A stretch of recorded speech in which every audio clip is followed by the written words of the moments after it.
does not appear that there's any kind of an effort up there yet. Now remember, oh my God. That looks like a second plane. I did not see a plane go in. Today, our fellow citizens, We just saw another our way of plane life, coming in from- our very freedom came under attack in a series of deliberate and deadly terrorist acts.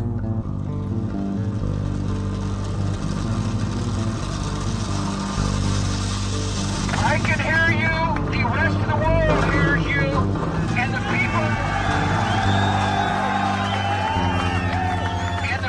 who knock these buildings down will hear all of us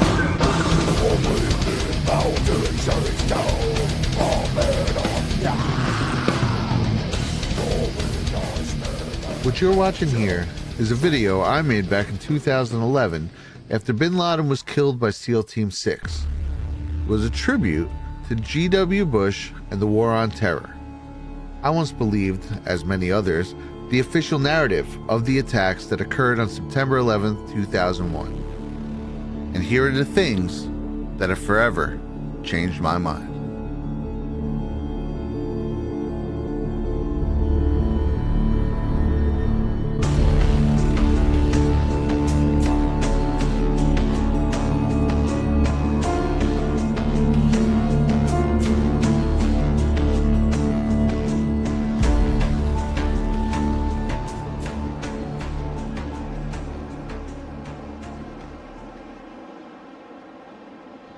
May 28th, 2001, the World Trade Center, encapsulated here in a rare glimpse into one of its final days. For in just 3.5 months, this site will be renamed Ground Zero, and the world will forever be changed. But in just a few days, NORAD will run a full-on terrorist simulation. This simulation will be conducted with naval ships, members of the Air Force, and will feature a fictitious attack orchestrated by none other than Osama bin Laden, using drone plane technology and cruise missiles. A haunting near run-through of the attacks that would occur just 3 months later. Which begs the question, how many people do you think know that just 3 months prior to 9/11 they war-gamed an Osama bin Laden terror attack with planes? I would imagine not many. But to properly tell this story of unbelievable coincidences known as 9/11, we need to go back even further. USA Today reports that in the 2 years before the attacks on September the 11th, NORAD conducted exercises using hijacked airliners as weapons. And one target was the World Trade Center. Here's ABC's Brian Ross. President Bush has said again and again that no one could have imagined what Osama bin Laden ordered for September 11th. We knew he hated us, but there was nobody in our government, at least, and I don't think the prior government, that could envision flying airplanes into buildings on such a massive scale. But that turns out not to be true. U.S. military planners did envision and practice those very scenarios. As reported by USA Today, the North American Aerospace Defense Command, NORAD, conducted exercises with fighter jets, simulating hijacked planes flown into the World Trade Center in the 2 years before the attacks. Pentagon planners also envisioned the attack on the Pentagon 5 months before it happened. According to this April 2001 Pentagon email, Air Force officials wanted a war game, having a terrorist group hijack a commercial airline and fly it into the Pentagon. The email was obtained by the nonprofit group Project for Government Oversight.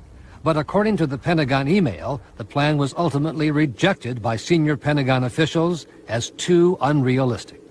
Still to come are questions, big questions, about NORAD's response on the day of the attack. Why, despite all the exercises and the planning, Peter, jet fighters were not in place anywhere near New York or Washington. Quite an amazing story. Many thanks, Brian.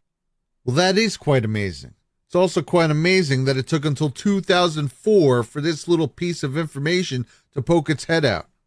Because as Peter Jennings himself reported on the day of 9/11, our government were quite clear that, quote, none of them could have foreseen this coming. The question is, go to war with whom? because from the FBI, from the CIA, from the Pentagon today, no warning of this whatsoever, no knowledge of who's involved, no clues yet as to who's involved that we have heard about in any respect today. Now a proven lie, which again poses the question, how many people do you think know that in the 24 months leading up to September 11th, NORAD conducted simulations including jets being flown into the World Trade Center and wanted to hold one with a commercial airliner being flown into the Pentagon? My guess would be next to zero. And while their request to run said simulation of a hijacked plane into the Pentagon just 5 months before September 11th was denied, it's of note that this request was for a second run-through of such an event, not a first. The Pentagon already hosted one that October 24th, 2000. A mass casualty event is held at the Pentagon featuring a plane smashing through to its courtyard with full-scale models and everything, which is interesting to me because I feel like this should be the number one story every single September 11th. At very least, it should have been the first thing reported on in the immediate aftermath. It wasn't. Why would you want to hide these simulations from public knowledge? Now, going back to this initial description of Amalgam Virgo, it states that this was a, quote, planning exercise involving the hypothetical scenario of a cruise missile or UAV launched by a terrorist group. UAV stands for Unmanned Aerial Vehicle, otherwise known as a drone plane. These aircraft are remotely piloted with various degrees of autonomy. The most infamous of these being introduced just 6 years prior to September 11th in 1995, the MQ-1 Predator. When you come down and look at its command and sensor systems capabilities, you'll find that by the year 2000, improvements in communication systems made it possible, at least in theory, to fly the drone remotely from great distances. It was no longer necessary to use close-up radio signals during the Predator's takeoff and ascent. Now, to many of us, it is believed that the U.S. went into Afghanistan in October of 2001. If you Google, when did the U.S. go to Afghanistan? It states that the U.S. went there in 2001. Even the Wikipedia page, Manhunt for Osama bin Laden, starts its timeline in November of 2001. But what if I told you it started before that? What if I told you that it started at least a year before that? What if I told you that the CIA was already in Afghanistan hunting bin Laden in the summer of 2000? What if I told you that their team name was the Bin Laden Unit and that they were using full-size Predator drone planes to do it? That's right. The Afghanistan hunt for Osama bin Laden started before the September 11th attacks. The only thing that changed following them was that now it no longer required secrecy. Now the hunt for bin Laden had the full consent of the public, along with new permission to launch a full-scale military invasion. Here is Tom Brokaw. Good afternoon, everyone. It does now appear that United States military action against targets in Afghanistan, that action is underway. Let's go to NBC's Jim Miklaszewski at the Pentagon for the latest. Jim? Tom, U.S. military officials tell NBC News that the airstrikes have begun. According to these... Former managing editor of the Washington Post, Steve Cole, gives some insight into the real manhunt for Osama bin Laden and the emergence of the Predator drone as a tool of the Air Force/CIA. In Chapter 29 of 2005's Ghost Wars. We take you back now to a year and a half before the attack on the Twin Towers. By the late spring of 2000, Richard Clarke and his White House counterterrorism group had grown frustrated by the quality of intelligence reporting on Osama bin Laden's whereabouts. The CIA's unilateral human sources and its liaisons with Pakistan, Uzbekistan, and Masood had generated volumes of fragmented hearsay, but nothing solid enough to warrant missile strikes or a snatch operation. Clark asked his longtime acquaintance in the national security bureaucracy, Charles Allen, who ran all of the CIA's intelligence collections efforts, to work with Admiral Scott Fry, head of operations at the Joint Chiefs of Staff, on fresh approaches to the bin Laden problem. Clark and his aides continued to hope the Pentagon would come up with a plan to use American commandos in Afghanistan. This is spring 2000. So where the public was led to believe the invasion of Afghanistan was a knee-jerk reaction, it was not. They were vying for a way to go to Afghanistan at very least a year earlier. The book continues, despite the confusion of competing recollections, it seems clear, in the general sense, that Clark, Fry, Berger, Allen, Black, and officers in the CIA's bin Laden unit jointly conspired, amid persistent squabbling among themselves, to launch the Predator experiment. It was these efforts that finally got them the approval to send Predator drones to Afghanistan. In the summer of 2000, the CIA begins engaging in secret talks with Uzbekistan for permission to use it as a jump-off point to fly the reconnaissance drones over Afghanistan. The reason for involving Uzbekistan is because in the early days of drones, they could only be remotely piloted from a distance while already in the air. Takeoff and landing were trickier and required a nearby control station. The drones were first tested in Bosnia in 1995, then Kosovo in 1999. What the CIA found was that they were too light and too slow. Also, there was the problem of the nearby control station. The pilot had to sit in a sealed, unmarked van near the runway of the drone's operating base. For the two aforementioned operations in Bosnia and Kosovo, these bases were in Hungary and Albania. The van was surrounded by generators and satellite dishes, with a pilot inside using a joystick in front of a screen. The drone was controlled by radio signal and then satellites. But next would be Afghanistan, and securing relations in Uzbekistan for the operation in Afghanistan was proving a no-go. If this was going to be pulled off, they were going to have to try a new way. So the CIA gets approval to test a new technology. Full remote drone flights. Takeoff, landing, and all. Piloted straight from the inside of a CIA operations center in Virginia. September of 2000, they run their first flight and pull it off. The CIA has their new toy. 100% remote-controlled, full-size drone planes. Just 1 year before September 11th.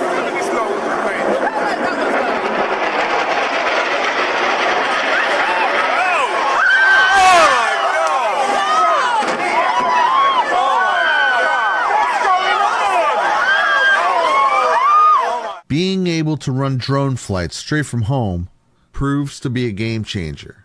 And with their new technology in hand, Air Force drone pilots and CIA officers go on to run 15 Predator drone flights over Afghanistan, manned 100% from the United States.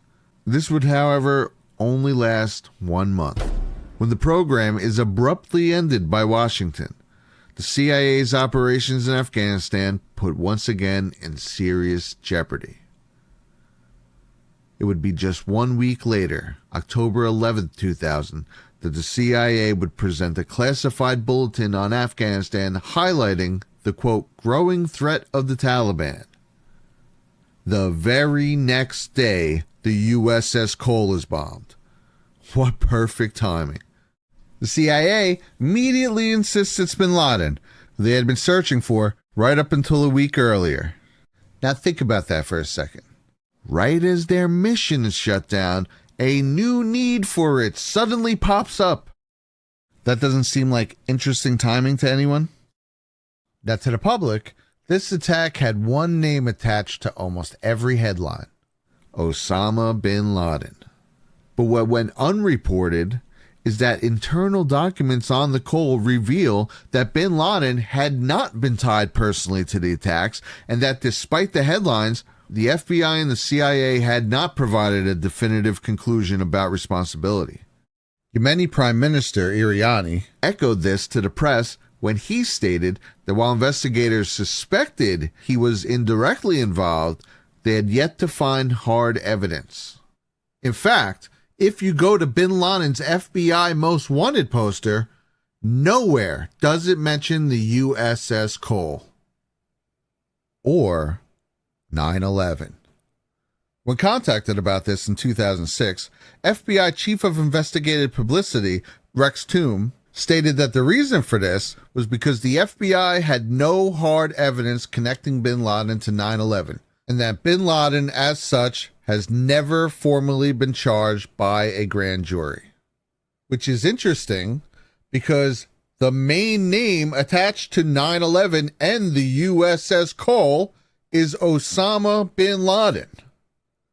It would be just 2 weeks after the bombing of the USS Cole when the curiously similar simulation drills would begin. October 24th, 2000. The Pentagon holds their aforementioned mock mass casualty exercise in which a plane crashes into its courtyard. Okay?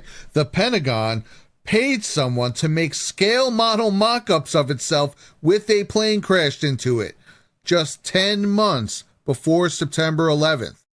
7 months after that, NORAD would wargame out the, quote, hypothetical, yet also suspiciously on the nose scenario of Osama bin Laden using drone planes to launch a terror attack. And 3.5 months after that, both of these things would actually happen. Oh my goodness. Oh God. There's another one. Oh. Oh my goodness, there's another one. This seems to be on purpose. Oh my goodness, Another plane? Now it's obvious, I think. So what came first, chicken or the egg? How is it possible that the exact thing happened that they had been running training simulations on since the previous year, involving the exact vehicle they had just developed unique, high-end, one-of-a-kind technology to full remote control the previous year, with the aftermath being the public begging them to do the exact thing they were seeking permission for the previous year: invade Afghanistan. Good afternoon. On my orders, the United States military has begun strikes against Al-Qaeda terrorist training camps and military installations of the Taliban regime in Afghanistan. These carefully targeted actions are designed to disrupt the use of Afghanistan as a terrorist base of operations and to attack the military capability of the Taliban regime. I'm speaking to you today from the Treaty Room of the White House, a place where American presidents have worked for peace. We're a peaceful nation. In the months ahead, our patience will be one of our strengths. Patience with the long waits that will result from tighter security. Patience in understanding that it will take time to achieve our goals. Patience in all the sacrifices that may come. Today, those sacrifices are being made by members of our armed forces. To outright dismiss the idea that September 11th may have been planned by individuals in our own government is crazy. But that's just the start of it. Here's where the long list of, quote, incredible coincidences that are 9/11 begin to pile up. For instance, what if I told you that former Secretary of State James Baker and former Deputy Director of the CIA Frank Carlucci spent the morning of September 11th at a conference with none other than Osama bin Laden's brother, Shafiq bin Laden, with George Bush Sr. also being there, among all three, just the day before. The event? An investors conference for the Carlyle Group, an investment firm that just so happened to be at the time one of the U.S. military's largest vendors. Carlyle Group achieved this status by owning Lear Sigler Services, a leading contractor in aircraft logistics support, maintenance, pilot training, and ground support.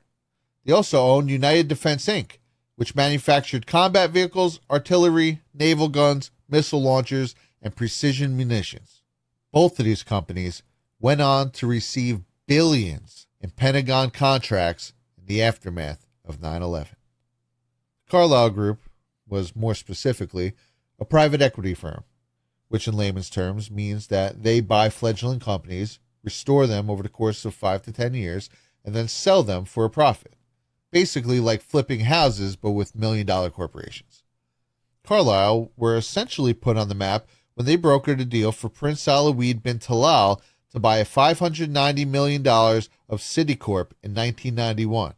But what made things really take off for them was in 1993 when none other than George Soros invested $100 million in their Carlyle Partners II fund.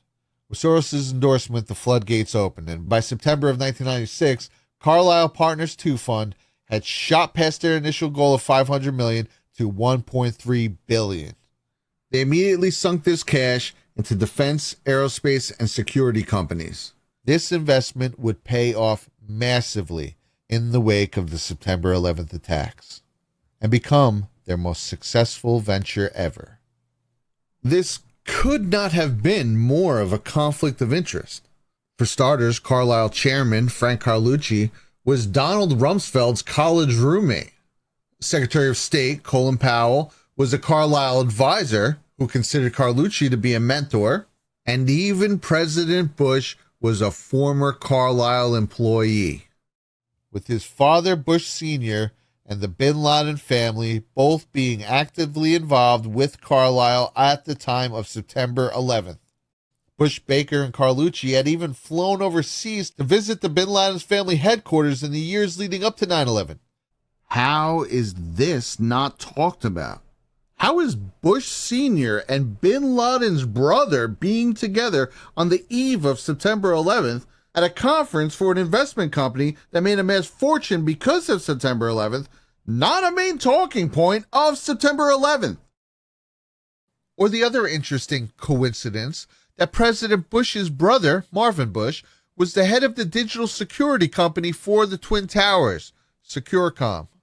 Or this doozy from the 9/11 Commission transcript, where Condoleezza Rice admits that a strategy to eliminate Al-Qaeda was formed before 9/11, in that spring and summer. Yeah, we noticed. She states that early in 2001, President Bush had told her that he didn't want to respond to Al-Qaeda one attack at a time because he was, quote, tired of swatting flies. But instead, he was developing a new comprehensive strategy to eliminate Al-Qaeda once and for all. In fact, it was the very first national security presidential directive of the Bush administration. After being developed through spring and summer, this, quote, new strategy was finally approved, giving it the go on September 4th, 2001. Just 1 week to the day of 9/11, a new strategy to take out Al-Qaeda is launched. And just 1 week later, all the permission in the world to launch said plans is handed to them on a silver platter.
It is called No Better Time, the brief, remarkable life of Danny Lewin, the genius who transformed the internet.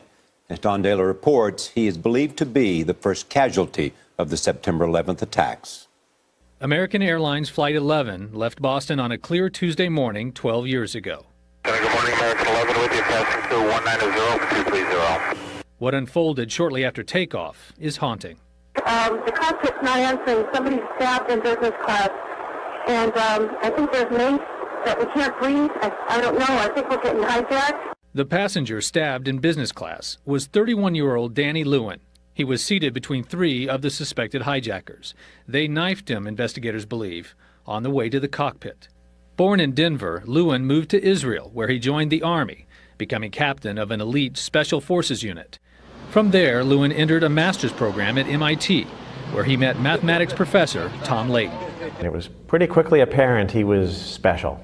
They started designing computer codes to speed up the sluggish pace of the old dial-up internet. Eventually, those codes turned into a company called Akamai and turned them into overnight billionaires. I hope you guys get a sense there that this is pretty huge. The goal there really is to dominate the world. Now, while a touching piece on the familiar and heartbreaking story of 9/11's first victim, Danny Lewin, CBS curiously falls short of certain details. For starters, Danny wasn't a captain in just any elite Special Forces unit. He was a captain in the most elite Special Forces unit in the entire IDF, the Sayeret Matkal, the premier Israeli Black Ops group that, amongst other things, dealt in irregular warfare and counterterrorism. And while this graphic is correct in showing Danny's seat, they fail to mention that despite looking like row 4 or 5, this is in fact row 9. Row 9 of Flight 11. And this picture, shown at about 40 seconds into this piece, is from a photo shoot that Danny took just a year earlier in front of what are framed to look like 2 gray towers, wearing a watch named the Hijacker. That's right, the well-publicized first victim of 9/11 was an Israeli Black Ops specialist seated in row 9 of Flight 11 who just so happens to have pictures of himself in front of gray towers wearing a watch named the Hijacker. What are the odds of that? I mean, that's almost too on the nose to be ignored. Now, remarkably enough, Danny Lewin isn't the only captain from the Sayeret Matkal with an interesting connection to 9/11. Let's hear from another. Well, I was getting this question in the 1990s, and I said that the West really doesn't understand militant Islam. So I wrote a book in 1995, and I said that if the West doesn't wake up to the suicidal nature of militant Islam, the next thing you'll see is the militant Islam is bringing down the World Trade Center.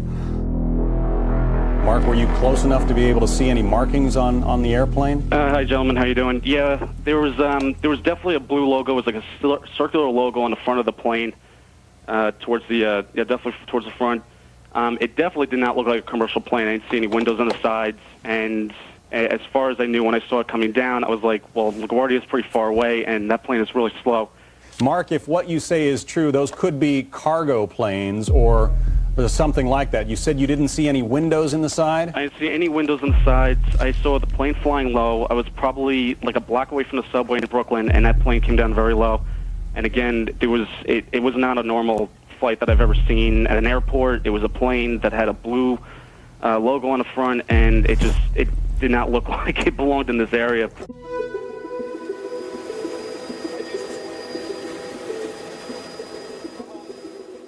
Winter 2000. An Austrian art group named Gelatin begins an ongoing project on the upper levels of the World Trade Center to allegedly add a balcony to the outside. It's called the Bee Thing. And on the morning of March 12, 2000, this helicopter is commissioned to capture the event.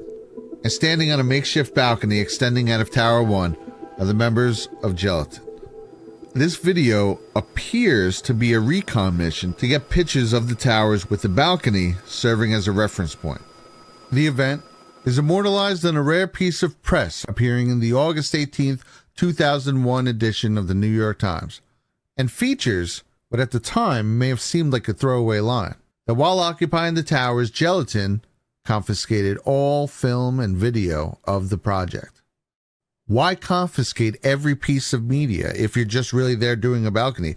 Why not simply tell them just not to release it till you're done? They certainly didn't intend to hide it forever. There's an article about it in the New York Times less than 1 year later. And they also published their own 62-page book about it. The book is absolutely damning. The main middle foldout, for starters, is of Tower 1. The only other thing on the page is a plane. The book also clarifies the exact location of this stunt. The 91st floor of Tower 1. But that is not even the half of it. This picture, seen featured in the New York Times write-up, appears in the book as a 2-page layout, in high def and completely uncropped, with the full version revealing that the entire wall of boxes are labeled BB18. BB18 is a popular fuse housing for when you have a million wires that you need to organize.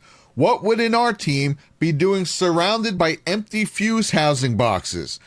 Gelatin, coincidentally, is also the name of a high-powered blasting gel that cannot explode without a detonator. That paints quite a picture. The back sketch in their own book even refers to this cardboard enclosure as the, quote, Trojan box. But it also shows another thing. This sketch reveals that Gelatin had after-hour night access to the towers, where they note that the Trojan box, quote, opens at 11:45 p.m. and shuts down at 6:39 a.m., meaning that they were working in the towers through the night. And their notes earlier in the book shows that they also had access on the weekends. Which brings us to what I consider to be the 3 most damning sketches of the bee thing. Now keep in mind, these are supposed art students, okay? Now I know art doesn't always mean drawing, it can mean many things, but nevertheless, these look like the scribbled out blueprints of a heist. Here's one with the tower that says, very depressing building inside, very amazing building outside. Odd. We want to break through to the amazement from the inside. Okay, like a bomb breaking out. And then, if you follow the arrow from the first World Trade Center drawing, it brings you to a second World Trade Center drawing that literally looks like it's collapsing. And on this one, instead of saying depressing inside, it says deep pression inside. Pression means pressure. Deep pressure inside. Next to a sketch of the World Trade Center starting to crumble. Definitely not shady. Here's a sketch of someone jumping out of the Twin Towers, an unfortunately all too familiar sight on that dreadful morning. And finally, this sketch that has God crossed out in the clouds, but rewritten under a picture of an airplane. And right next to that, a line just before the towers that reads, last chance to open a parachute. The only reason you would need a parachute would be if your plane was about to crash into that tower. All right, so this is a sketchbook that shows a crumbling tower, another sketch of the towers with the hole right where the plane hits and the same size, unless that's the biggest balcony in the history of mankind, right under a picture of a plane with the word God written under it and last chance to open a parachute. They had weekend and night access. The only pictures of them are standing next to 100 fuse boxes. Their name is Gelatin, which is a high-powered explosive, and it's called the Bee Thing, working on the same area of the building where the first explosion hits. But according to Gelatin, this was just a fun project to build a balcony. Well, if they have nothing to hide, then why in 2005 did they change their name from Gelatin, spelt like the explosive, to Gelatin, spelt with an I? And again, why did they confiscate all video and film of the project? And why is the website on their book, The Bee Thing, that featured these 3 most damning drawings, now removed? Even on their website, these drawings are nowhere to be found. The closest you can get is this link right here, and it only shows you a couple. If you have nothing to hide, why would you hide these? Are all official ties between Gelatin and these pictures deleted forever? The answer? No. In fact, Gelatin still stores these pictures on this very website. And while there is no menu, submenu, or link anywhere on the page to access them, if you come up to the URL box and manually replace projects with WTC, it takes you to a hidden gallery. That includes, you guessed it, these very sketches. Image 3, man jumping out of the towers. Oh,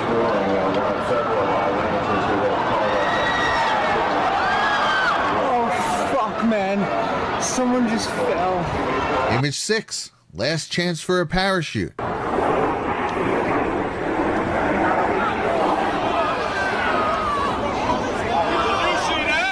Yeah!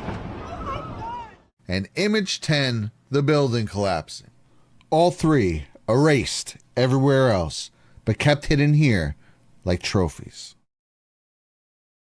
Which brings us back to this footage. Because not one, but two R teams curiously took aerial helicopter footage of the 91st floor of Tower 1 in the year and a half leading up to the attack. Both eerily similar, with people standing in the windows of the 91st floor. First Gelatin's in March 2000 was taken on the east facade, and then the E-teams a year later taken on the north facade, directly in line with the first hit. Even eerier, just weeks before that, E-team would light up 5 floors with their name. Look familiar? They lit up floors 90 to 94, and the first plane explosion hits floors 93 to 99. What are the odds? The middle of their footage even contains an animation of the near exact flight path of Flight 11. The B-Thing and the E-Team. A chilling memorial of the World Trade Center's final days. Gelatin's work on the B-Thing would be presented at Leo Koning's gallery. Opening day? You guessed it, September 11th, 2001.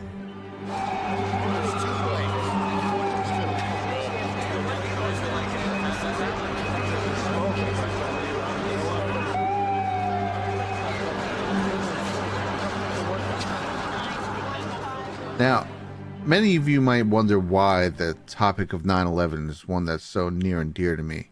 I think in many ways, on the surface, my story parallels a lot of others. It was traumatizing. It felt like my backyard. The vision of watching the towers across the water engulfed in smoke will forever be etched in my brain. But my real connection came later. Because 5 months following 9/11, February of 2002, I began my journey as a surveyor / skyscraper layout engineer in New York City on Trump Building F.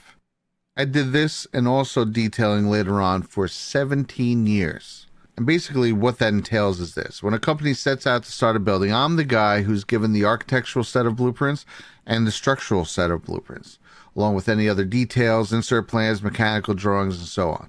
I'm the guy who gets the information. It's my job to then calculate and really convert the numbers in each set into the localized grid coordinate system I've created for the job. Then I essentially have to translate them into English for the rest of the job via field working plans, establish a new line and grade on every floor, and finally use my field drawings and the new line and grade to physically lay out every single aspect of every single floor. So it's safe to say, if there was ever one topic I was qualified to give an opinion on, it would be the collapse of a building.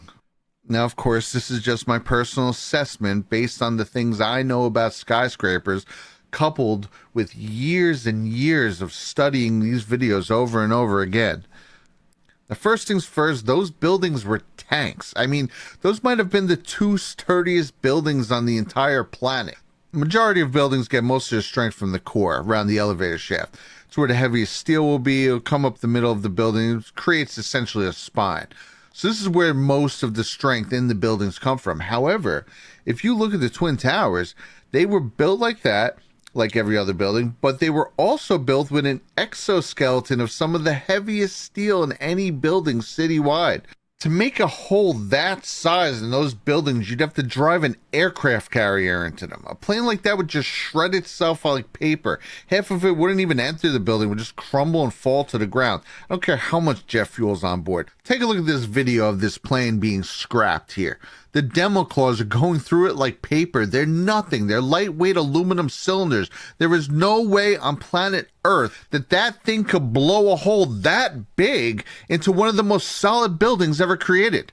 This 25-foot high aluminum can that can't even withstand hitting a seagull blows an 80-foot crater in this building? I don't think so. There almost had to be explosives either on board or pre-planted at the impact zone.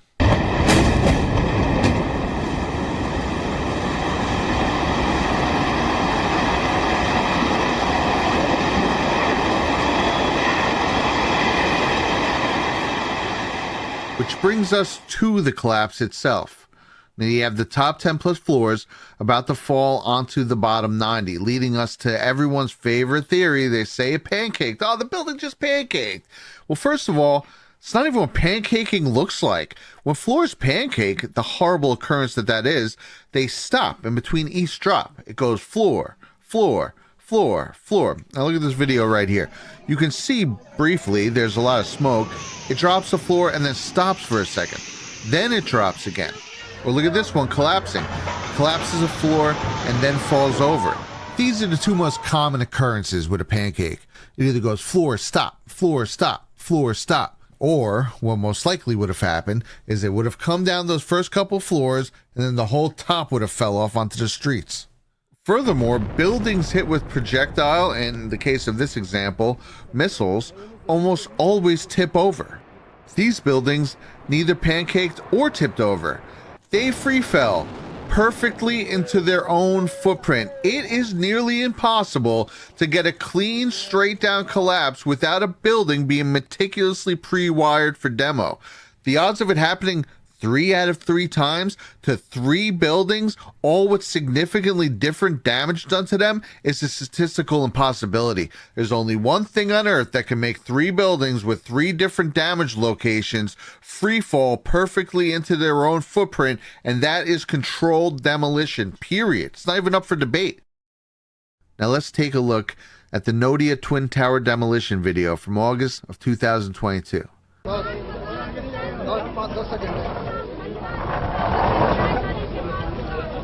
Hindustan समय की पाबंदी नहीं है।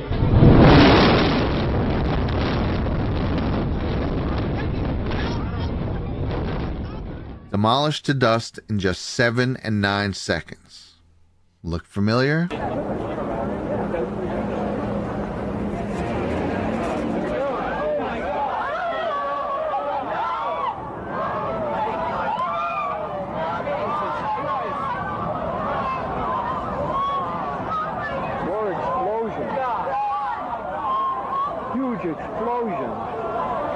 And this, they use the implosion technique, an advanced technique used most commonly for demolishing high-rise buildings. This method is adopted when there are many surrounding buildings. In this way, the demolition of the building is done right onto its footprint. Its advantages are listed as being, quote, more suitable for tall buildings and being fairly fast. Exactly how the towers came down. Free fall speed. And what type of explosive is commonly used in the implosion method? You guessed it, gelatin. We heard a loud explosion, and at that point, Building 2 was collapsing. They heard a loud explosion immediately preceding the building's collapse. And this wasn't the only report of major explosions preceding the building's collapses. In fact, if you go back to the in real-time coverage, it was a near certainty. And you can see the 2 towers, a huge explosion now raining debris on all of us. We better get out of the way. And then when we came outside, it just blew, the tower blew. All of a sudden you hear explosion, and then you could see the building starting to collapse. There was another major explosion. The building itself, literally the top of it came down. We understand now there has been a secondary explosion on Tower 2. Again, there was a third explosion. It is unclear what caused it, whether it was a bomb or whether the first plane that crashed into the tower had somehow been booby-trapped with a bomb that was timed to explode later after the crash had occurred. It was an explosion.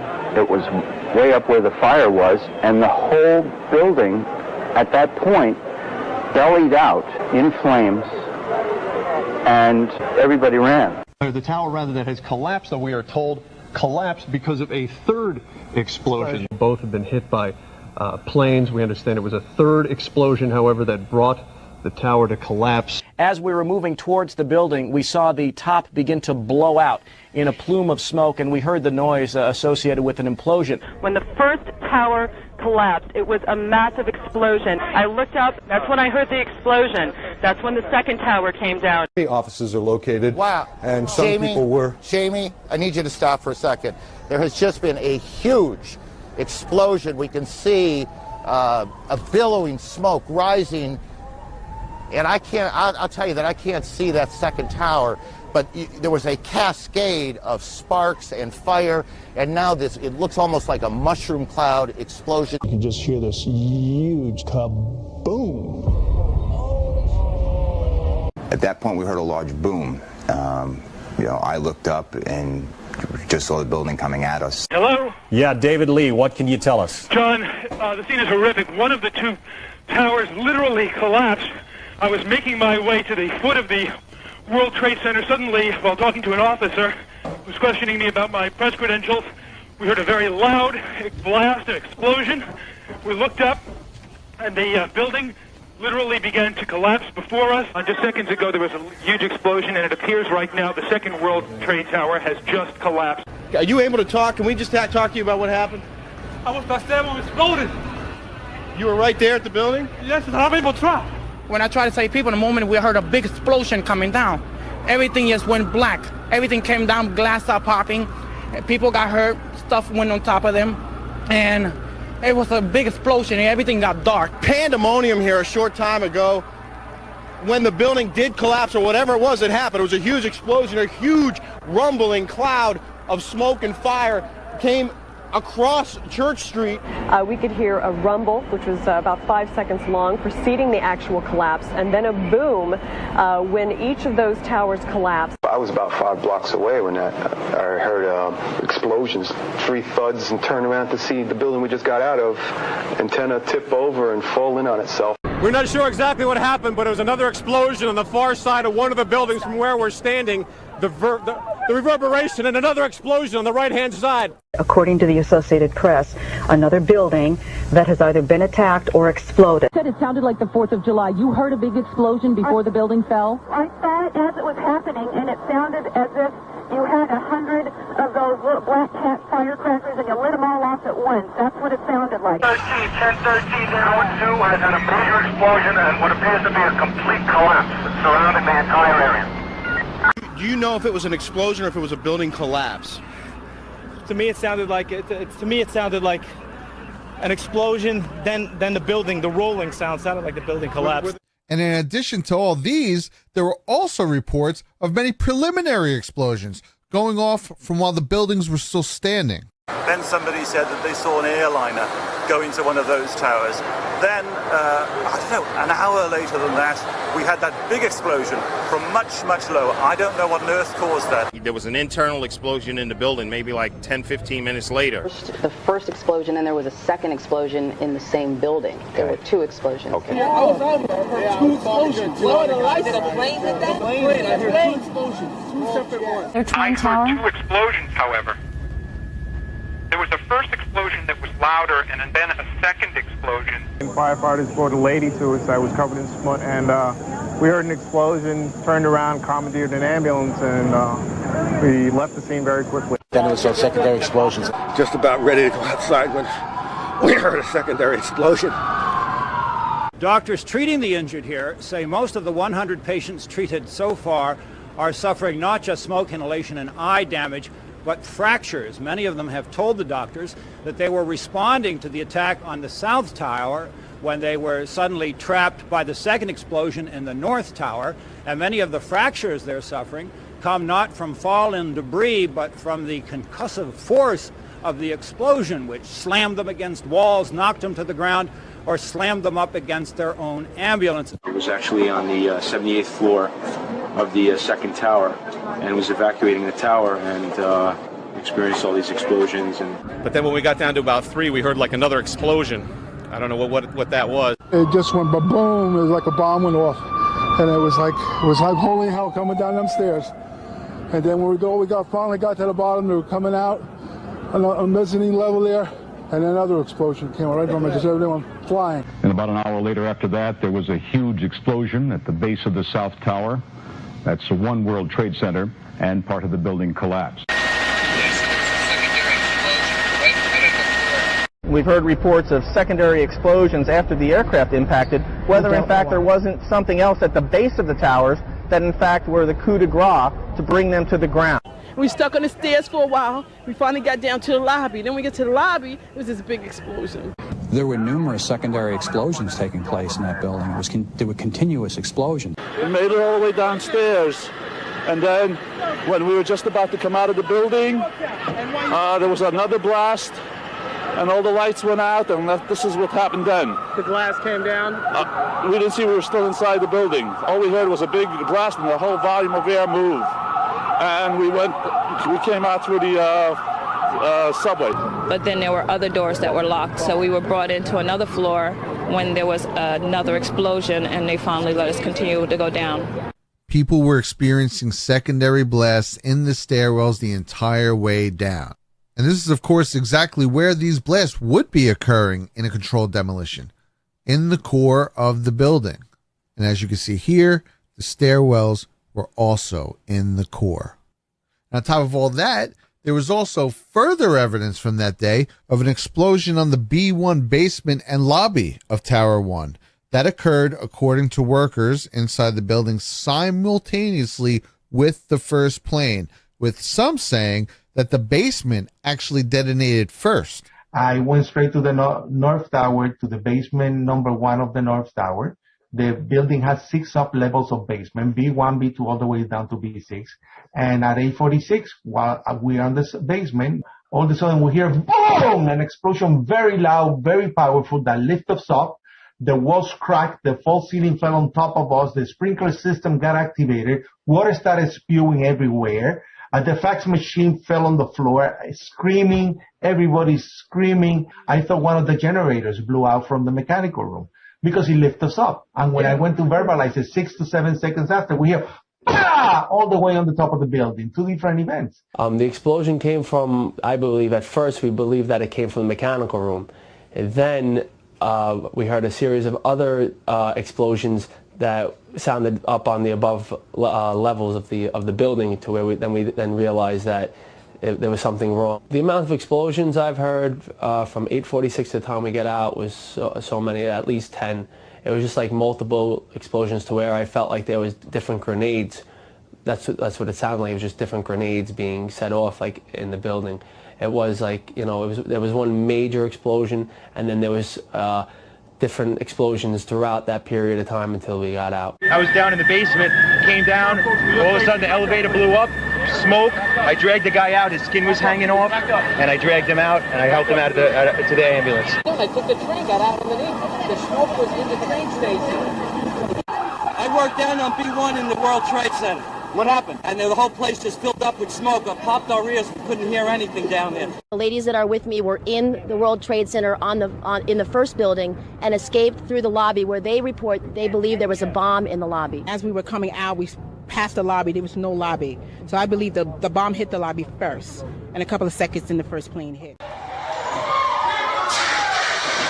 Pfeiffer was the first chief into the building. Right away, a guy from the Port Authority told him the damage was somewhere above the 78th floor. But all you had to do was look around. It was obvious. Something had happened right there in the lobby. You just saw that all the windows were blown out. The lobby looked like the plane hit the lobby. I think a bomb went off in the lobby first, then a plane hit the building. But then another plane hit the other building. But when I was coming through the doors on the other side of the Trade Center, either they blew the lobby up or something, because it blew the glass out of the doors and knocked us all down, and I got smoke and everything on me. I just feel a little shook up because I got blasted. That's several accounts that the lobby blew up before the first plane, and that the subway was filled with smoke. How is this never mentioned? And what about the FDNY?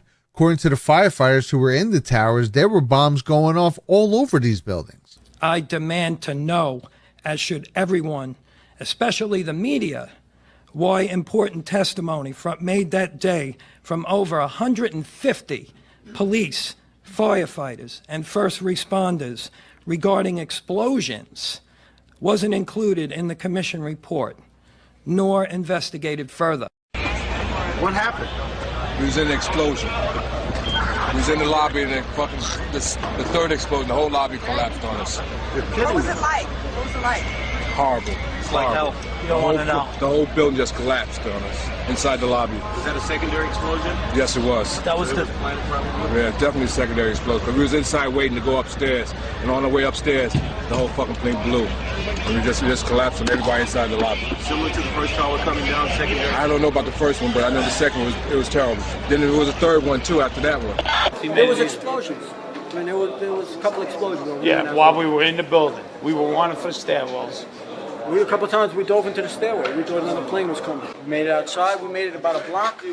We made it at least two blocks, and we started running. Floor by floor, instead of popping out. It was if they had detonated. If they were planned to take down a building. Boom, boom, boom, boom, boom, boom, boom. And you heard the boom, boom, boom, boom, boom, boom. New York's bravest never had a chance. We really never even got that close to the building. The explosion blew and it knocked everybody over. 5 minutes and the elevators exploded on us. Yeah, we said something's wrong, yeah.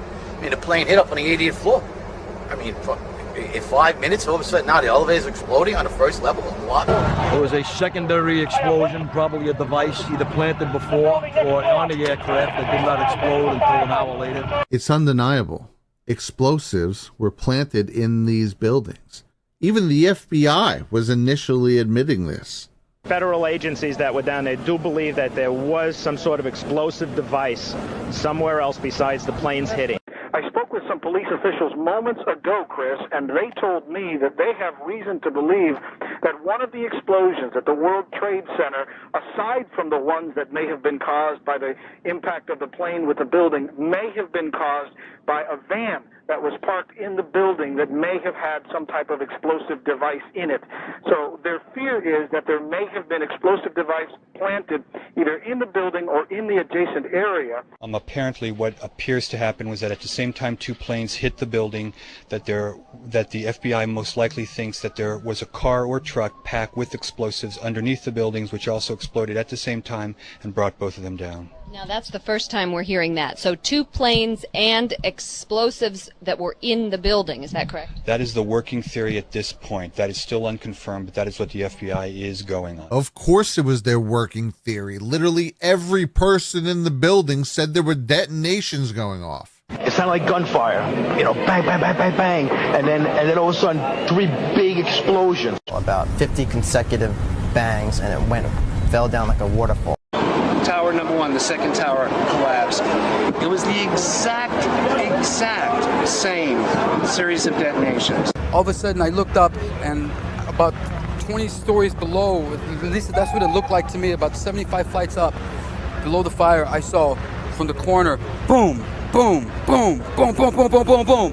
Just like 20 straight hits just went down, and then I just saw the whole building just went, and as the bombs were going, people just started running, and I sat there and watched a few of them explode. I looked and I could see the corner, and it just started going pop. It just started going boom, boom, boom, boom, boom. And he goes, how fast? I go, like firecrackers. You can observe detonations going off before the collapses, like this window blowing out, or this pre-explosion below the impact zone.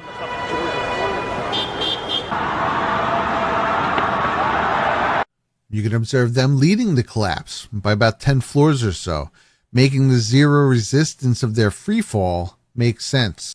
The notion of controlled demolition only became a taboo after the fact, as you can see, a sort of revisionist history in regards to 9/11. But on the day of, everybody knew it.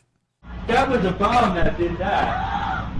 Oh, God, look at that! That was a fucking bomb that did that. There's no goddamn way that could have happened. Okay, the second tower has gone down. I'm not going any closer. They had it wired for explosives, obviously. The tower would not have collapsed absent some tremendous trauma. It could have been something that was planted. Or a bomb planted in the building, yeah. This defies belief. We have a World Trade Center engineer who has a comment. They're very strong buildings, as you remember from the blast the last time. So, but what does it take as an engineer to do the damage? Oh no!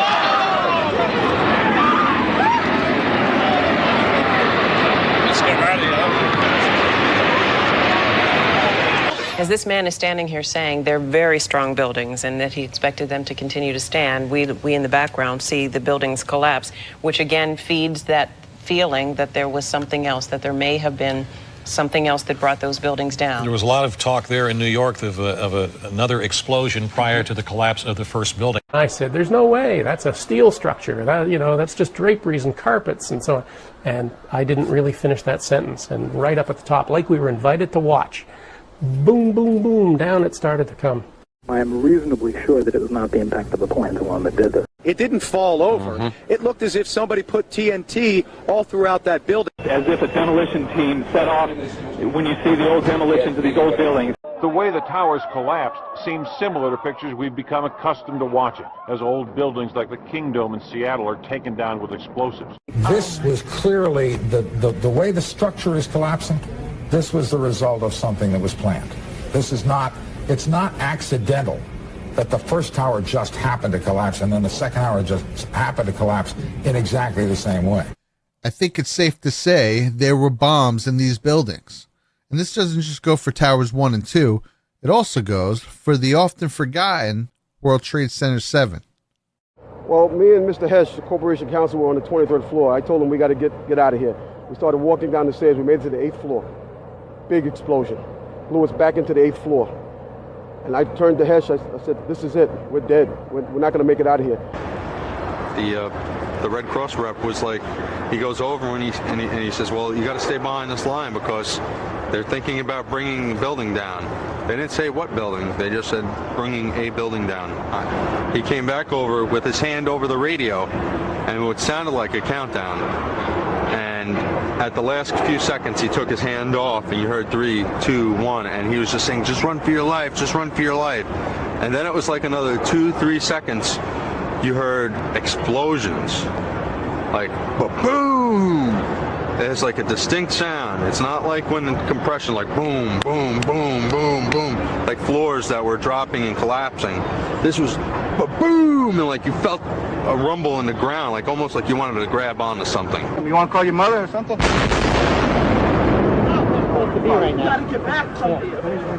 Somebody grabbed my shoulder and I started running, and the shit's hitting the ground behind me. And the whole time you're hearing boom, boom, boom, boom, boom. So I think I know an explosion when I hear it, So yeah, I want to know what took that building down. I don't think it was a fire, and it certainly wasn't a plane. Which brings us to World Trade Center 7. For you see, as I've alluded to throughout this video, there weren't 2 skyscrapers that came down in New York City on September 11th. There were 3. Tower 1, Tower 2, and 370 feet to the north, World Trade Center 7, or as it was locally known, the Salomon Brothers Building. Standing 47 stories high, World Trade Center 7 would be the tallest building in more than 30 states still to this day, yet it is rarely even mentioned. World Trade Center 7 wasn't hit by a plane. It didn't have a huge hole blown into it.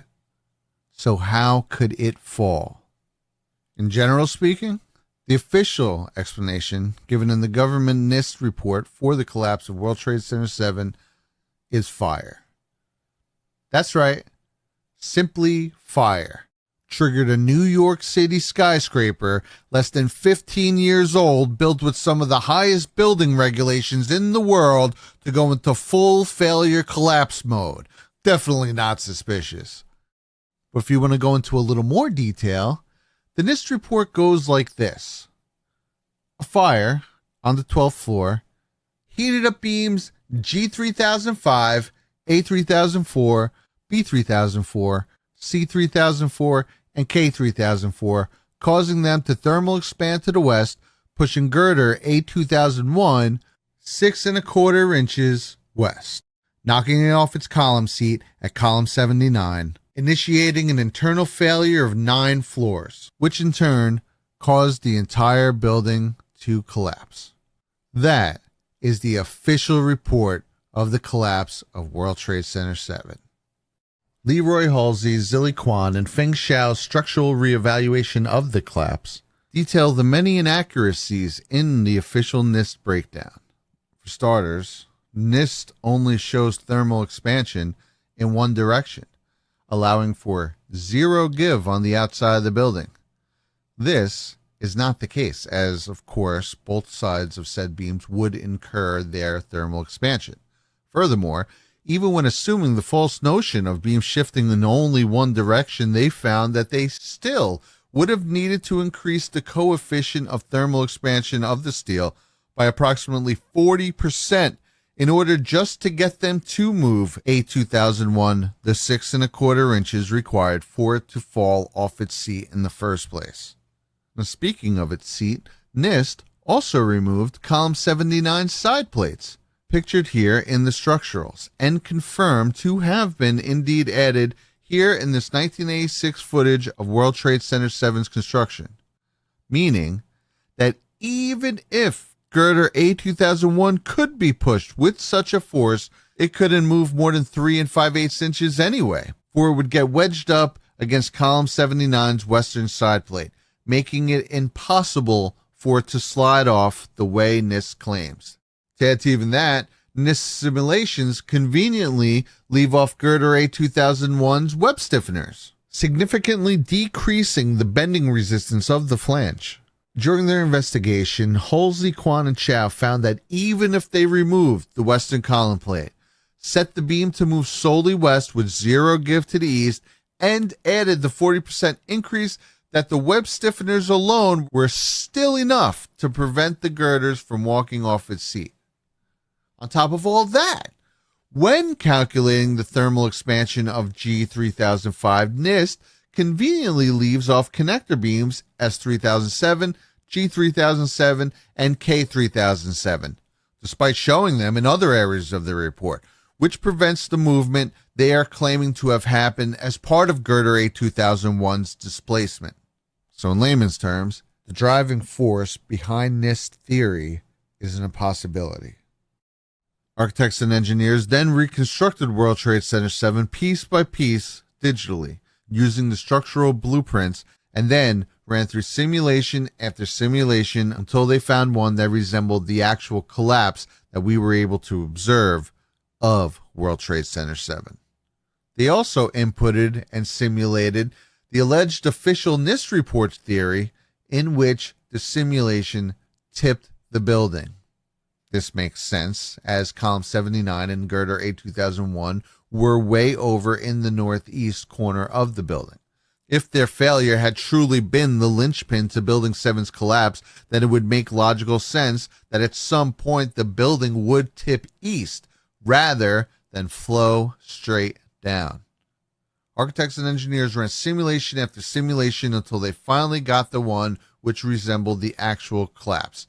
And the only way they were able to get the simulation to accurately recreate what happened on that day was with the simultaneous failure of all core columns over 8 stories, followed 1.3 seconds later by the simultaneous failure of all exterior columns over 8 stories. Very much like a controlled demolition. It's amazing. Amazing, incredible, pick your word. For the third time today, it's reminiscent of those pictures we've all seen too much on television before, when a building was deliberately destroyed by well-placed dynamite to knock it down. Also, you have owner Larry Silverstein in this interview actually saying that they gave the order to pull it. I said, we've had such terrible loss of life. Maybe the smartest thing to do is pull it. And they made that decision to pull, and then we watched the building collapse.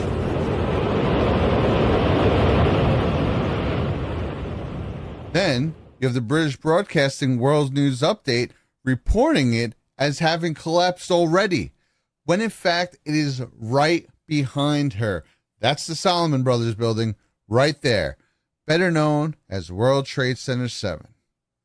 You might have heard a few moments ago was talking about the Salomon Brothers building collapsing, and indeed it has. Apparently that's only a few hundred yards away from where the World Trade Center towers were, and it seems that this was not a result of a new attack. It was because the building had been weakened during this morning's attacks. We'll probably find out more now about that from our correspondent Jane Stanley. Jane, what more can you tell us about the Salomon Brothers building and its collapse? Well, only really what you already know. Details are very, very sketchy.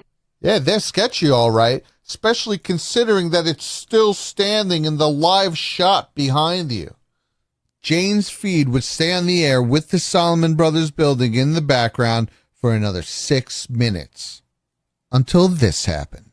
Jane, I think many of us, when we heard the news, perhaps on the radio earlier today, were completely flabbergasted by it and just couldn't comprehend it. I mean, it almost sounded too far-fetched. I was wondering what it's felt like for you being in Manhattan. Well, unfortunately, I think we've lost the line with Jane Stanley in Manhattan. Perhaps we can rejoin her and follow that up later. Clearly, someone had advanced knowledge that this building was about to be brought down and jumped the gun. But going back to the structural reevaluation of World Trade Center 7, you'll find that when calculating the impact force of NIST's alleged falling girder A2001, even though, as we just went over, couldn't have happened anyway, the impact force it would crash into the 12th floor with works out to be 61,950 pounds, less than a tenth of the 632,000 pounds of force that would be required to shear the girder bearing seat below it, meaning that even if the impossible occurred and there were no connector beams, thermal expansion only happened in one direction, there were no web stiffeners, and the column 79 side plates magically disappeared, allowing girder A2001 to collapse onto the floor below, that still wouldn't even generate 10% of the force required to further collapse the floor below it, and it would have been contained right there on the 12th floor anyway. Yet, with all that in mind, on this day, despite not being hit by a plane, despite having no gaping hole, despite its beams being fireproofed, and the whole slew of other flaws in the NIST report, World Trade Center 7 also fell at free fall speed perfectly into its footprint, making it only the third steel building to ever collapse from fire alongside World Trade Center 1 and 2. The only 3 times in history, all in one day, all falling the exact same way, despite all 3 of them being damaged in 3 different ways. It's also of note that since only one other steel building has ever collapsed from fire, and that was in Iran, which, if you'll observe, falls much more realistically asymmetrically.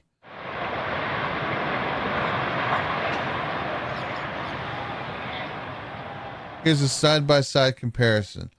Which one does World Trade Center 7 resemble? I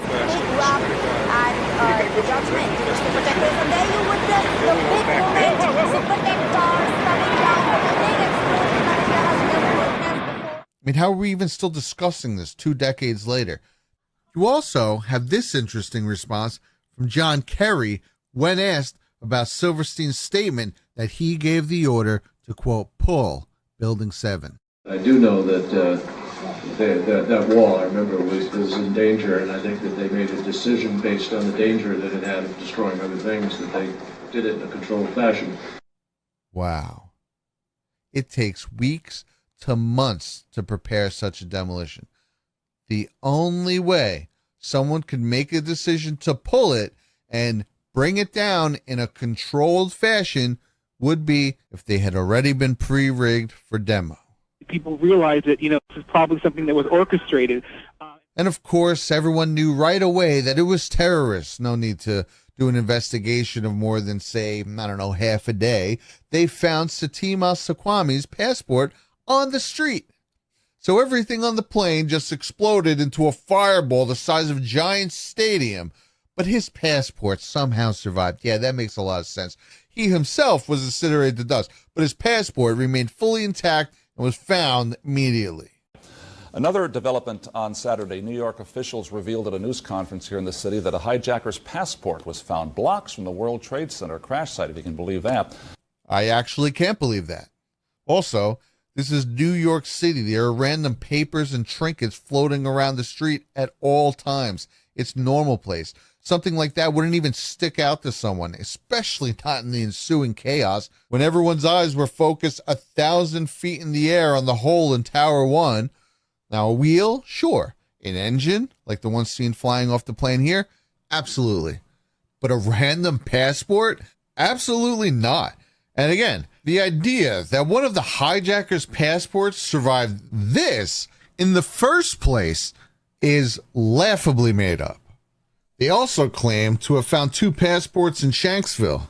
The plane and passengers, again, were completely obliterated, but 2 passports survived. No one thinks that's a little strange? Here's footage from the Nepal crash site of 2023. Luggage everywhere, debris everywhere, big sections of the plane, bodies, everything you'd expect from a crash site. Here's footage from the recent Cuban plane crash. Same thing. The India plane crash. Same thing. And here's Shanksville. A couple small fires and tiny metal scraps. No luggage. As this first responder remembers, no bodies. And I just looked around and no people, you know, and I'm thinking, where are the people? And not a single section of the plane. But of course, these passports were touted as prime proof that this was indeed Al-Qaeda and Osama bin Laden, a narrative they had been setting up all summer. The intelligence community for some time has been warning in a steady drumbeat, Bryant, that Osama bin Laden has not been heard from now, frankly, since the beginning of the year, the USS Cole incident, rather, and they've been wondering when and if he will strike again, and they only believed it was a matter of time. And I believe that today that is going to be their first suspicion, but we have no confirmation of that. I must underline, there's no confirmation that this is a terrorist attack, number one, or number two, that it's Osama bin Laden involvement. But I can tell you right now, that is what they are thinking. That is the working premise, and we'll just have to see as the day unfolds what they discover. Among the key targets, key people that they're looking at is Osama bin Laden. It was just last Friday that the U.S. State Department put out a worldwide caution to American citizens traveling abroad and also to U.S. government facilities, and they said that terrorism knows no limits, whether it's on U.S. soil or outside. The initial assumption, this official said, was that this had something to do, or at least they were looking into any possible connections with Osama bin Laden. The administration recently released a warning that they thought Osama bin Laden might strike out against U.S. targets. Just like they had rehearsed 3 months earlier. Also, just like government whistleblower William Cooper had warned what would happen only 2 months earlier. They're doing the same thing today with Osama bin Laden, and that's where I've been getting at. Can you believe what you have been seeing on CNN today, ladies and gentlemen? Can you believe it? Supposedly, a CNN reporter found Osama bin Laden, took a television camera crew with him, went into Osama bin Laden's hideout, interviewed him and his top leadership, his top lieutenants and colonels and generals in their hideout. This is a CNN reporter with a camera crew. And he came out and told everybody, within 3 weeks, Osama bin Laden is going to attack the United States and Israel. Now, don't you think that's kind of strange, folks? You see, because the largest intelligence apparatus in the world, with the biggest budget in the history of the world, has been looking for Osama bin Laden for years and years and years, and can't find him. Some doofus jerk-off reporter with a camera crew waltzes right into his hideout and interviews him. Now, that tells us two things. Either everyone in the intelligence community and all of the intelligence agencies of the United States government are blithering idiots and incompetent fools, including the entire apparatus of the FBI and all of their personnel, or they're lying to us. They're not looking for him at all. And the second is the truth. You see, the CIA created Osama bin Laden. They recruited him. They trained him. They found his leadership. They brought them all together. They showed them how to fight the Soviet Union in Afghanistan, and when that was over, they still continued to fund him and train him, and they're now using him to help bring about world government by making him the big boogeyman because they can't use Saddam Hussein anymore. Did you ever hear of Osama bin Laden before you heard of Saddam Hussein? When did you start hearing of Osama bin Laden? It was after Saddam Hussein and Iraq were supposedly neutralized in the Gulf War, because they needed a new boogeyman. But they're not looking for Osama bin Laden, because I'm telling you right now, if I were the head of the Central Intelligence Agency, within 2 weeks I would have him dead or in custody without fail. A reporter from CNN and his little camera crew got in to Osama bin Laden's secret hideout and conducted an interview. If you don't believe me, tune into CNN. They're probably running it right now as I'm speaking. And if you believe it, you are one of the stupidest jerks that ever lived on the face of this earth. And whatever is going to happen that they're going to blame on Osama bin Laden, don't you even believe it. Wow. That was 2 months before September 11th. And wouldn't you know it, Bill Cooper was killed in his own driveway just 2 months after that. Interesting that the most famous government whistleblower of all time, author of the book Behold the Pale Horse, warns people, remarkably, about 9/11 just 2 months before 9/11 and winds up being killed by law enforcement immediately after 9/11. Now, was Cooper a prophet? No. He was simply someone with Form Q clearance who knew how covert government operations worked. So when he saw CNN talking about bin Laden, playing Bakr Atyani's interview, where they were allowed to just waltz right into Al-Qaeda's secret hideout, followed by a warning of an imminent attack, he knew exactly what he was watching. He was watching one of the most integral parts of any of these operations, making sure the public knows who the bad guy is. It's False Flag 101. They were reseeding bin Laden's name into the mind's eye of society. In order to sell bin Laden as the perpetrator, the public first needs to know that he is already an enemy. Cooper knew this concept well. It's something that has preceded almost every war of the 20th century. It's an archetype. First you build them, then you let them loose, then you expose them, followed typically by a well-timed traumatic event, and then you wage war on them. He knew the next round was coming. We just went through this same cycle with Saddam Hussein. First, we built him in Iraq during the Iran-Iraq War, funding them, giving them technology, and overall aiding him as he waged open chemical warfare on Iran. Then, once we were done with him, we exposed him to the public as a monster, and then we waged war on him. Once you know how these people operate, it becomes easier to read their moves. And like William Cooper stated during his now famous June 2001 broadcast, we also built up bin Laden. Because from 1979 to 1992, in a campaign called Operation Cyclone, the CIA funded the Mujahideen. The CIA's prized asset during this time was Mujahideen commander Jalaluddin Haqqani, close friend and mentor of Osama bin Laden. He is the Mujahideen commander who personally helped and protected Osama bin Laden during his rise. Haqqani received his assets, like the rest, through Pakistan's Inter-Services Intelligence Agency, as this was the office used by the CIA to get their funding to the Mujahideen.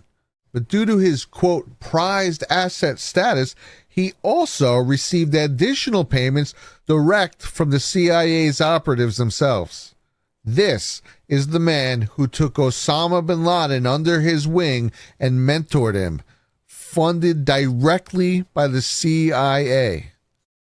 British Foreign Secretary from 1997 to 2001, Robin Cook, further clarifies that specifically throughout the 80s, bin Laden was armed by the CIA, and that, quote, Al-Qaeda, literally the database, was originally the computer file of the thousands of mujahideen who were recruited and trained with help from the CIA. Al-Qaeda was the CIA's mujahideen recruitment database. Incredible. Bin Laden himself even admits this in a 1995 interview, where he states, quote, I created my first military camps where these volunteers underwent training by Pakistani and American officers, and that the arms were supplied by the Americans and the money by the Saudis. 1995. This group was bin Laden's Maktab al-Khidmat, and they were nurtured by Pakistan's Internal Services Intelligence Agency, the CIA's primary conduit to the Mujahideen during Operation Cyclone. The Mujahideen is what split into Al-Qaeda, as we just went over, and the Taliban. We helped build them. And bin Laden, Saddam Hussein, and the Taliban were bad guys 1, 2, and 3 in kicking off the new never-ending war in the Middle East. All at one time funded by the United States government through the CIA. They say the casualties from this one are going to be so much worse. They are ready to go to war. There is a sense of war here at the Pentagon. And thank you very much, John McWethy at the Pentagon. We'll be coming back to you many times in the course of the evening. The question is, go to war with whom? Because from the FBI, from the CIA, from the Pentagon today, no warning of this whatsoever, no knowledge of who's involved. No warning of this whatsoever, no knowledge of who's involved. The intelligence community for some time has been warning. The U.S. State Department put out a worldwide caution. The administration recently released a warning that they thought Osama bin Laden might strike out against U.S. targets. If you think the idea of our own government lying to us to generate support for a war is impossible, they've literally done it so many times. President Wilson commissioned an entire council in World War I dedicated to propaganda, which circulated monstrous imagery and invented horrible stories of the German people, all with the sole intention to make American citizens beg him to enter the war. It worked, and they did. This propaganda they told us about them killing women and children and one thing and another. They had a lot of propaganda about that there. The Hun, you know, they called him. And how he'd go through these villages when he'd capture them and kill all the people off and that there. That's the stuff that they told us. To feed you up to get you mad, I guess. Atrocities alleged to have been committed by the Germans in Belgium were presented in melodramatic form. The evil Germans threw the babies on the floor and left them to die. We'll flash back to this in a moment. The Woodrow Wilson administration's Committee on Public Information brought advertisers, graphic artists, newspaper editors, novelists, and more together for a 2-year media campaign. George Creel headed the operation. Edward Bernays, the future father of public relations, chaired the CPI export service, and Hollywood itself got right to work making propaganda films, all to sell the Great War. The Gulf of Tonkin incident, August 4th, 1964, U.S. military vessels openly attacked by the North Vietnamese. President Johnson gave a public address explaining it to the nation. And on the heels of the public's outrage, the Gulf of Tonkin resolution signed by Congress, allowing President Johnson to deploy U.S. forces to Vietnam for open warfare. The Gulf of Tonkin incident was made up. It never even happened. The National Security Agency had deliberately skewed intelligence at President Johnson's request to create the impression that an attack had been carried out, leading to literal Vietnam. Still think it's impossible? In the lead up to the first Gulf War, a young girl named Naira, last name redacted for safety, of course, came forward with the harrowing tale of Iraqi soldiers coming into Kuwaiti hospitals, taking the babies out of their incubators, and putting them on the ground to die. Look familiar? Naira presented this as an official testimony to Congress. The second week after an invasion, I volunteered at the Al-Adan hospital. with 12 other women who wanted to help as well. I was the youngest volunteer. The other women were from 20 to 30 years old. While I was there, I saw the Iraqi soldiers come into the hospital with guns. They took the babies out of the incubators, took the incubators and left the children to die on the cold floor. It was horrifying. Public reaction naturally was one of pure anger. The incubator babies. President Bush came on TV and repeated it to the nation like a rallying call. And 3 months later, with the public now fully on board, Bush initiated open warfare in Operation Desert Storm, off to fight literal monsters once again. Nayir's testimony was made up. It never even happened. Nayir's name, as it turns out, wasn't redacted for safety, but because she was the daughter of the Kuwaiti ambassador to the United States, who also testified at this same hearing. Nayir's testimony was fabricated and coached by the American public relations firm Hill & Knowlton.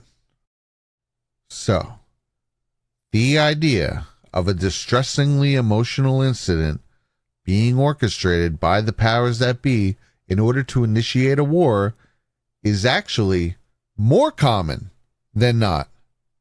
And in one such case, even in writing. Preserved forever in the Operation Northwoods document, a plan to remove Fidel Castro and overthrow the Cuban government. Born out of the failure of the Bay of Pigs, the main operation was dubbed Mongoose, and it included the CIA, the Department of Defense, the State Department, the FBI, and more. Within 4 months of its inception, early March 1962, a memorandum titled Northwoods is drawn up detailing a list of false flags to, quote, justify U.S. military intervention in Cuba. So it is documented fact that our intel communities plan false flag attacks. There's no disputing this. It's in writing. Northwoods proposed using actors to fake attacks, stage riots, and in one scenario, stage a new Remember the Maine incident by blowing up a U.S. ship in Guantanamo Bay and blaming Cuba. Sound familiar? Aggression by terror against the peaceful villagers of South Vietnam has now been joined by open aggression on the high seas against the United States of America. I have been given encouraging assurance by these leaders of both parties that such a resolution will be promptly introduced, freely and expeditiously debated, and passed with overwhelming support. Hey, seems that one was a keeper. But it's page 10 that is too familiar to ignore. It's here the Northwoods first suggests, quote, hijacking attempts against Civil Air and the painting of a drone plane as an exact duplicate of a civil airliner, to be used in a false flag attack. Documented fact. In this exercise, the actual civil airliner would be loaded up with selected passengers with carefully prepared aliases. They would then launch both the civil airliner and the painted drone at the perfect time for both of their flight paths to rendezvous south of Florida, where the civil airliner would then descend to a minimum altitude as the drone would take over its flight path.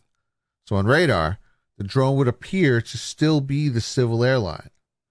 It's right after this where they would then put out a mayday to grab everyone's attention.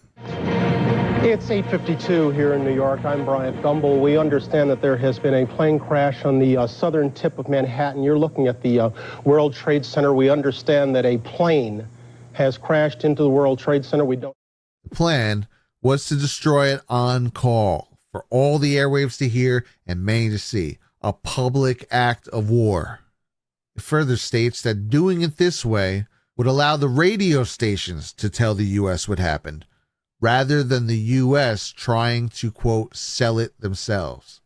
They wanted the people who witnessed it to sell the public, not the government. I mean, it was a terrorist attack. It had to be. It's only struck one of the buildings. The other building appears to not have been... Holy fuck!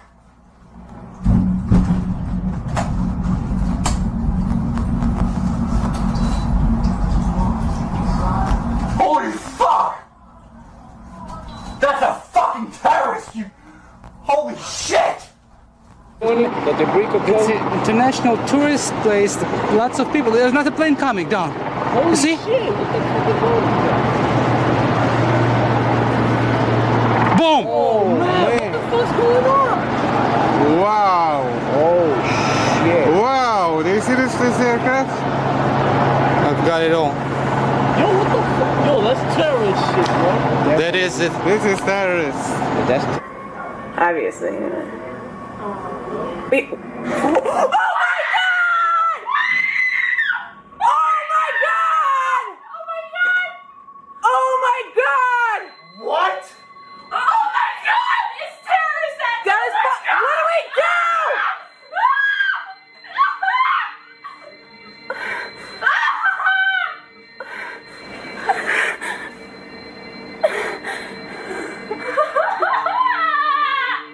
Mom, another plane just crashed into the other World Trade Center. Another plane hit it. A jumbo jet. I'm so scared. I'm leaving. No, don't make it.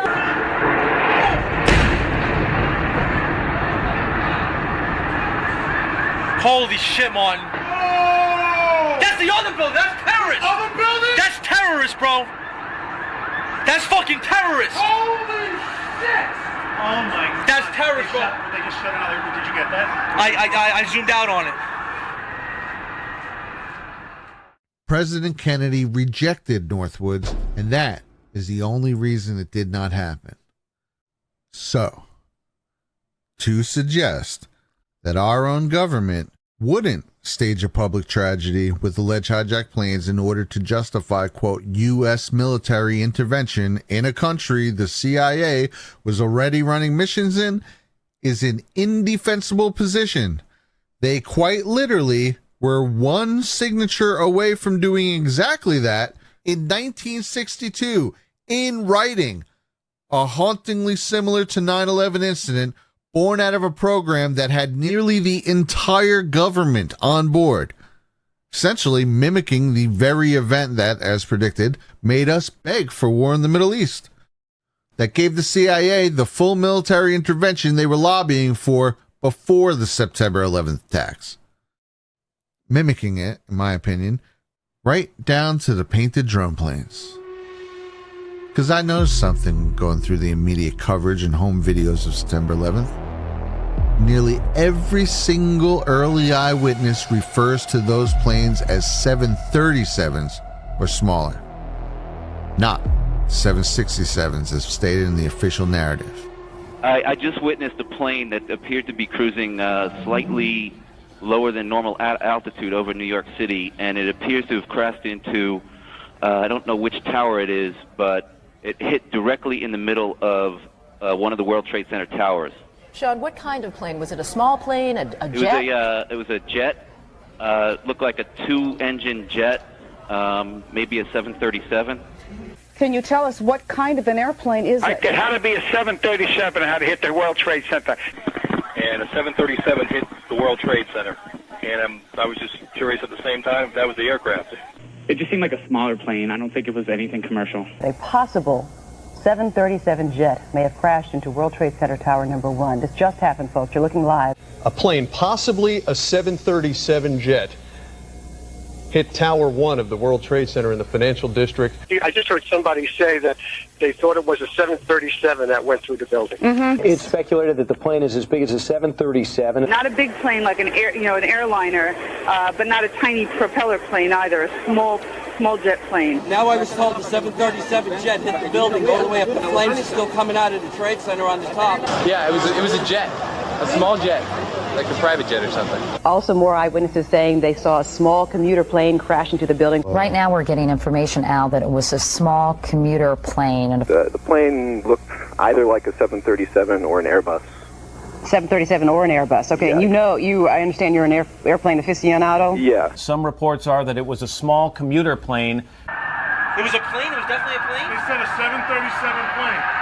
They have some guy on the phone who said it was either a 737 or an Airbus. He witnessed the whole thing. In your estimation, what type of plane did Either you an report Airbus A320 style or a Boeing 737.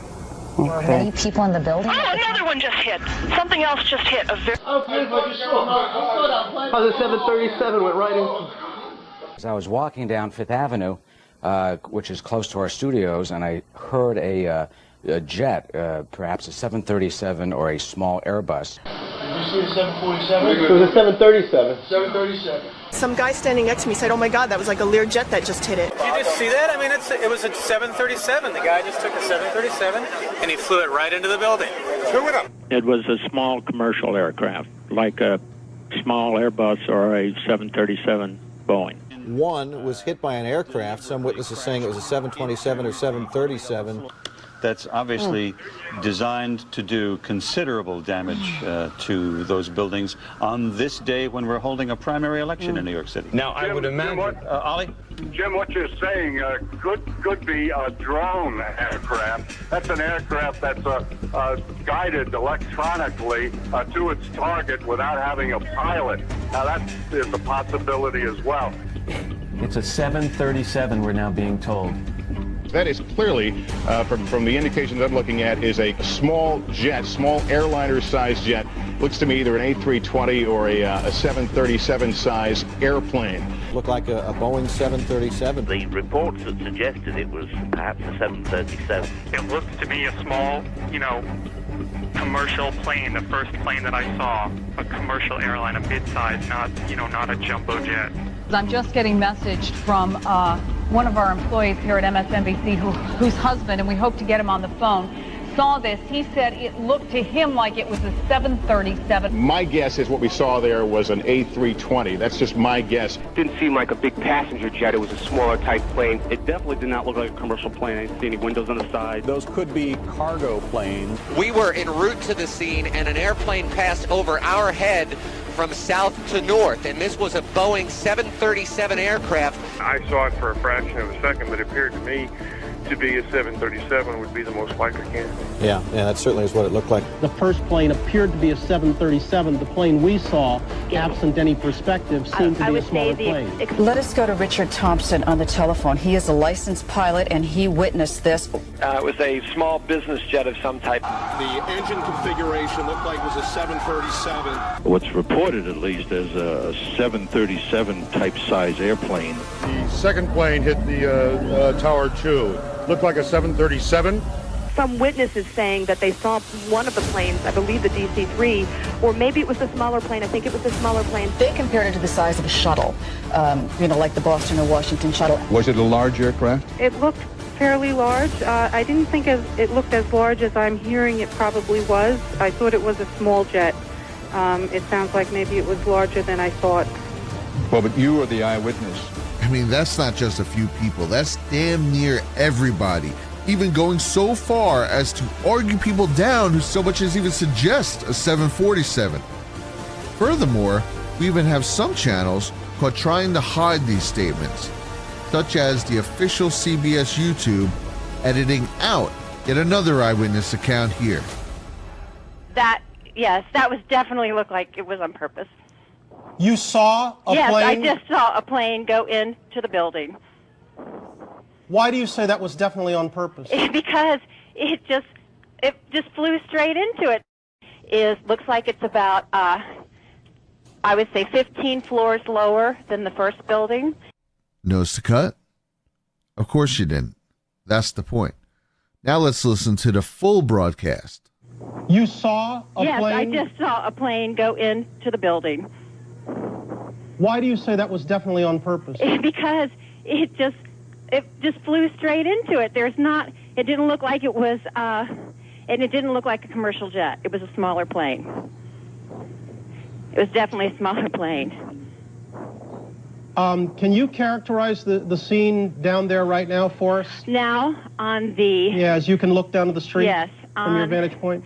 On the second building, I think that the further one, the east side, there it looks like it's about, I would say 15 floors lower than the first building.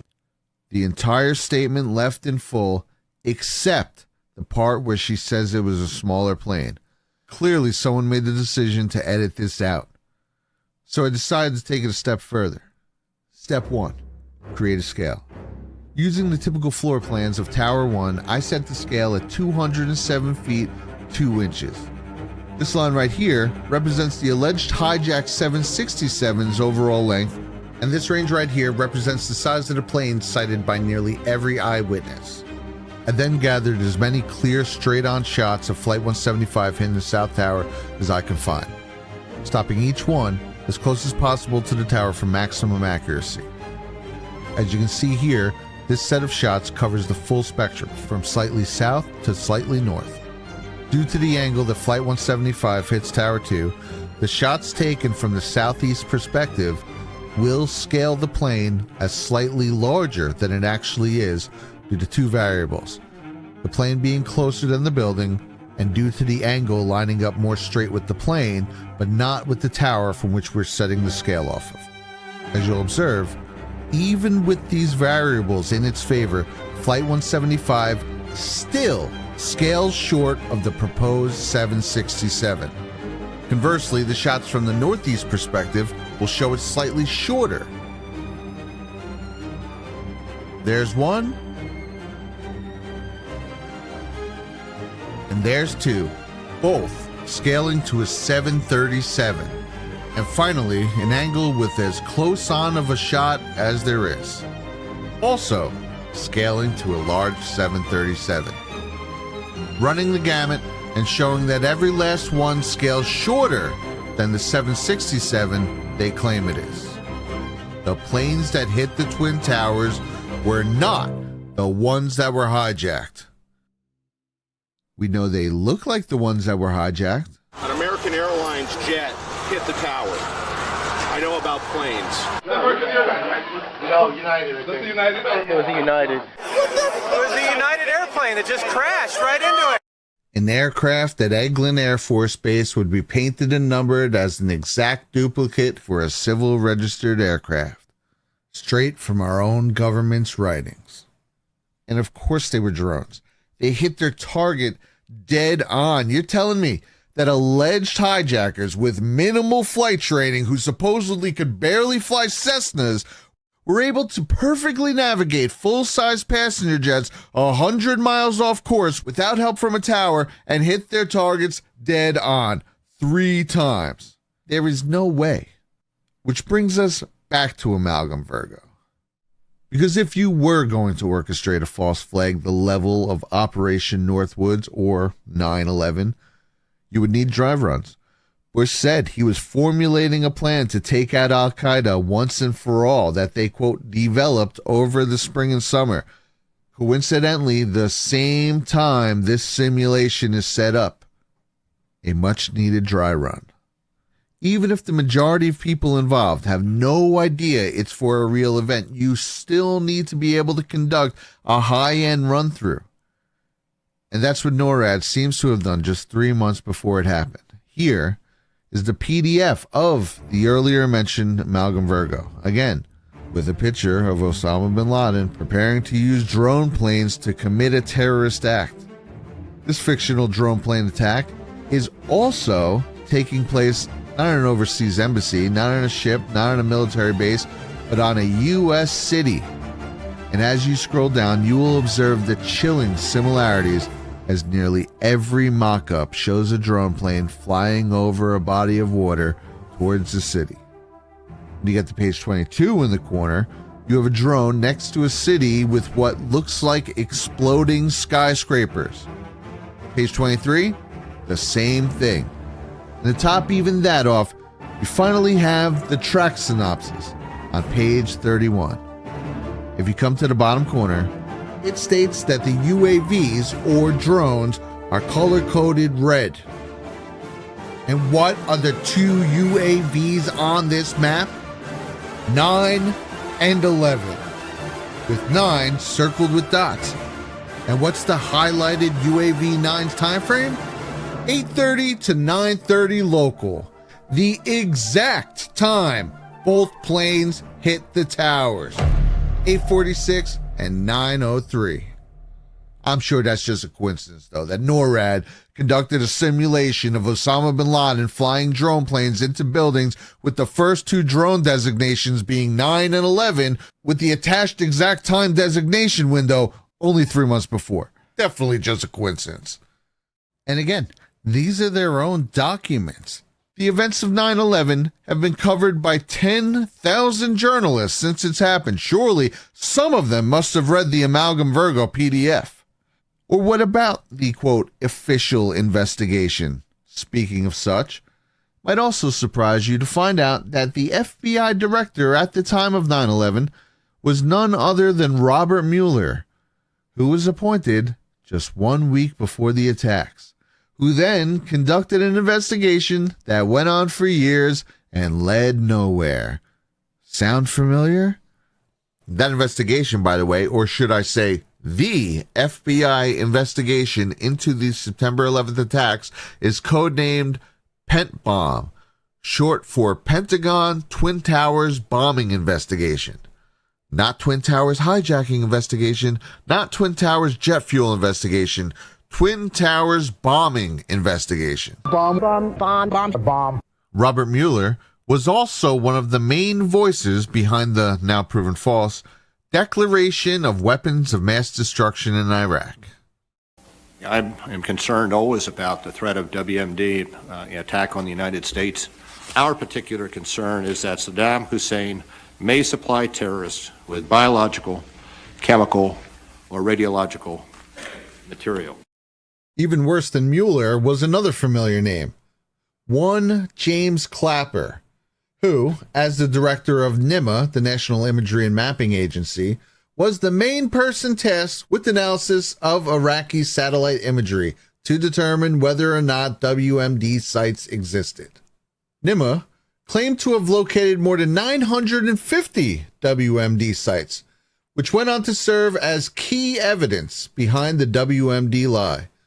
Colin Powell then used NEMA's generated graphics of the alleged mobile biological production facilities to give an impassioned briefing to the United Nations. And immediately following that, as we just watched, George Tenet and Robert Mueller confidently amplified the WMD hysteria to Congress for the final stamp of approval.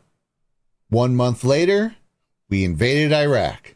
And 2 years after that, and Iraq's complete dismantling, it was concluded that there actually weren't weapons of mass destruction. As it turns out, the satellite images Clapper's NEMA used to validate the claims of the alleged mobile biological production facilities were, in fact, milk pasteurization trucks. Starting to see a pattern yet? Terror against the peaceful villagers of South Vietnam. Took the incubators and left the children to die on the cold floor. That's the stuff that they told us, to feed you up to get you mad, I guess. And where did the FBI's top anti-terrorism task force just happen to be on 9/11? About as far away from New York as they could be. But this very interesting information, Katie, Matt, and Tom, from the FBI, they had been operating a massive exercise from their hostage rescue unit. All of their top teams, about 50 personnel, helicopters, equipment, were in Monterey, California for the last 2 days, scheduled to fly back today commercially. So all of those people are out of place. It's fair to say, according to sources that we've talked to here at NBC, that the FBI rescue operations and other FBI operations are really in chaos right now because they can't reach their officials in New York. All of their phone lines are down, and now you've got all of their special experts on this stuck in Monterey, California, trying to get a military flight back because there are no longer commercial flights. So they are seriously out of pocket, and there is a real breakdown of the FBI anti-terror coordination team, which is, of course, the principal team that would lead any effort and was so effective under Jim Costa. Our intelligence stunk this time. Put it this way, it was so bad that the FBI's anti-terrorist task force responsible for investigating situations like this was on a training exercise in Monterey, California at the time of the bombing and still can't get back to investigate it. That's okay, though. Fortunately for the FBI, their anti-terrorism task force didn't need to be there right away to solve the case, because the case solved itself. In an act of miraculous fortune, one passenger's luggage somehow was never transferred to its respective doomed flight, which, when searched, just so happened to contain written-out breakdowns of all 19 hijackers, their backgrounds, their motives, each of their assignments, their ties to Al-Qaeda, a video cassette of a Boeing flight simulator, a knife, and pepper spray. The entire plot of 9/11 is neatly packaged and dropped in their lap. Of all the passengers and all the planes, the one suitcase that just so happened to not make the plane has a written-out breakdown of the attacks. Give me a break. I call this one the Magic Suitcase, which, when coupled with the Magic Passports, you get the FBI's official reasoning when asked how on earth they were instantly able to discern all of the hijackers and how they were attached to Al-Qaeda. That is some stroke of luck. And what about the alleged hijackers? The majority of them, 11 to be precise, obtained their visas through the U.S. consulate in Jeddah, Saudi Arabia. This is notable because according to J. Michael Springman, former head of the Visa Bureau in Jeddah, this was the very consulate the CIA used throughout the 80s and 90s to obtain visas for their newly recruited Arab assets. Springman states that while head of the Visa Bureau from 87 to 89, he was consistently ordered by CIA higher-ups to push through visas. Springman also stated that while your typical Foreign Service post would be comprised of roughly a third of intel officers, that the consulate in Jeddah was at least 50%, if not more. One notable CIA agent stationed in this very consulate in Jeddah from 1982 to 1984, the heart of Operation Cyclone, was none other than John Brennan. John Brennan would later go on to become the chief of station responsible for overseeing and managing all CIA intelligence operations in all of Saudi Arabia from 1996 to 1999. Right as the 9/11 hijacker visa operation was getting underway. Is it all starting to come together now? Furthermore, in even another all too on-the-nose coincidence, on the morning of September 11th, officials at the National Reconnaissance Office, the agency charged with operating our nation's spy satellites, had an exercise scheduled in which a small corporate jet would crash into their building. The National Reconnaissance Office draws its personnel straight from the military and CIA. I believe these drills, along with the FBI being scheduled on the other end of the country and NORAD being scheduled for drills up in Alaska and Canada, were designed to handicap response time and hinder the initial investigation. I believe that's also why World Trade Center 7 was taken out, to cripple the on-site operating center. Because World Trade Center 7 wasn't just any office building. It housed, among other things, the SEC, the IRS, Secret Service, the Office of Emergency Management, the Department of Defense, and the CIA. Taking out Building 7 was crucial to muddying up the investigation process. Because as we've gone over consistently in this video, many things from the in real-time coverage do not line up with the official narrative. Like, for instance, FDNY Battalion Chief Oriel Palmer, who was able to take an elevator to the 41st floor and then use the south stairwell to make it up to the 78th floor, the site of impact. We got two. I saw the pockets of fire. We should be able to knock it down with 2 lines. Right on that 78th floor, numerous 1045 call horns. What area, Mario? South Stairway, Adams, South Tower. I'm going to need 2 firefighters, Adams Stairway, to knock down 2 fires. We got a house line stretch. We can get some water on it, knock it down, okay? All right, South Floor, we're coming up at there. Go on 77 now in the B stair. I'll be right to you. Just 2 isolated pockets of fire that they can knock down with 2 lines. Boy, that sure paints a different picture than what we've been led to believe. Just minutes after this narrative-damning communication, the South Tower would explode into a near free-fall collapse. How's that for timing? They were planned to take down a building. Boom, boom, boom, boom, boom, boom, boom. This defies belief. We can say that again. Speaking of defying belief, you have the most remarkable piece regarding Silverstein. Yes, even more remarkable than him admitting to giving the order to pull it and then watching Building 7 fall. For you see, Larry Silverstein had a meeting every single morning in the World Trade Center at Windows of the World. Right here. Right on the floors that were completely cut off from escape. He had a morning meeting there every single weekday. Except for 9/11. Where were you on September 11th? I was home. And the only reason I wasn't where I was every morning, subsequent to the 26th day of July, my mornings were spent usually at a breakfast meeting at Windows, an 8 o'clock breakfast meeting, Windows, the top of it, and then going down to visit with my tenants, my new tenants, at the Trade Center, getting to know them, understanding their problems and so forth, ascertaining how we could service their needs better, which is one of the first things you do when you acquire a property. You begin to meet your tenants and start talking with them.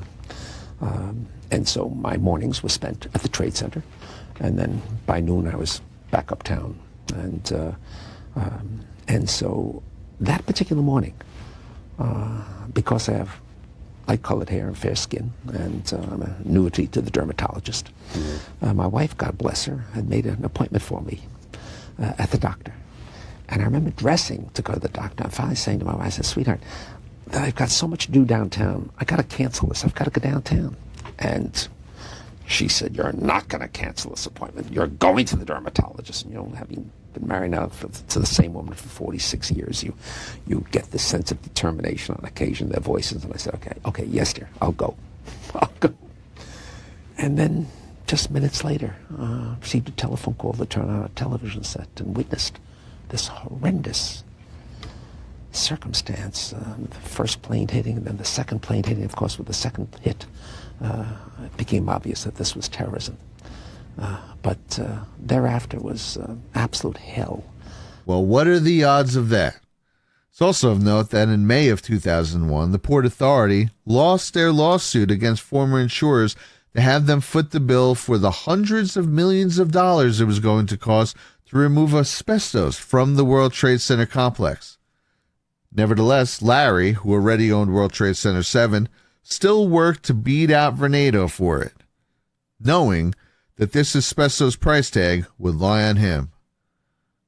Fortunately for Larry and Silverstein Properties, and thanks to the attacks, it would be the insurance companies who would have to pay after all. And since there were 2 attacks instead of 1, they were able to argue above the insurance payout cap of $3.55 billion to $4.6 billion. Over $1.3 billion more than they had just acquired the complex for from the Port Authority in July. Instead of having to pay hundreds of millions, they made $1.3 billion. That was a very fortunate trip to the doctors. Next up, you have FEMA worker Tom Kenny being interviewed about the horrors he had seen during the cleanup, where he states, curiously enough, that he arrived the night before 9/11. Looking at it, and based on your experience, is this likely to take a month, 2 months, longer? What's your own personal estimate? To be honest with you, we arrived on late Monday night and went into action on Tuesday morning. And not until today did we get a full opportunity to work the entire site other than the spot at Church and Day to which we were deployed. So let's just think about this for a second. FEMA arrived in New York Monday night. And we know he's definitely talking about Monday the 10th and not Monday the 17th, because if you go to the source broadcast of this interview and rewind, you'll see that it was on the 13th. And he wasn't just a day off and misspoke thinking it was Wednesday, because he would have said yesterday morning. But instead, he specifically says Tuesday morning. Somebody knew this was going to happen. Another curious slip-up came just 2 months following the attacks, during a town hall when President Bush had this to say about Flight 11. was sitting outside the classroom waiting to go in, and I saw an airplane hit the tower of a TV. You know, the TV was obviously on, and I used to fly myself, and I said, well, there's one terrible pilot. This one's a particularly interesting statement, being that no footage of the first plane existed until the day after 9/11, when the FDNY revealed that they had just happened to be out filming that morning and caught it on tape. The fire department was sitting here all morning. Yeah, they were sitting right there. I was wondering what they doing. And I said, what is the fire department just sitting there for? That's what I'm thinking. Is it a conspiracy? Boom! This footage would remain the only known video of the first plane until later on when this video caught the sound. What the hell was that? It sounded like a plane crash. There was a reaction on the part of... Come to us, come to us. And this one caught the impact.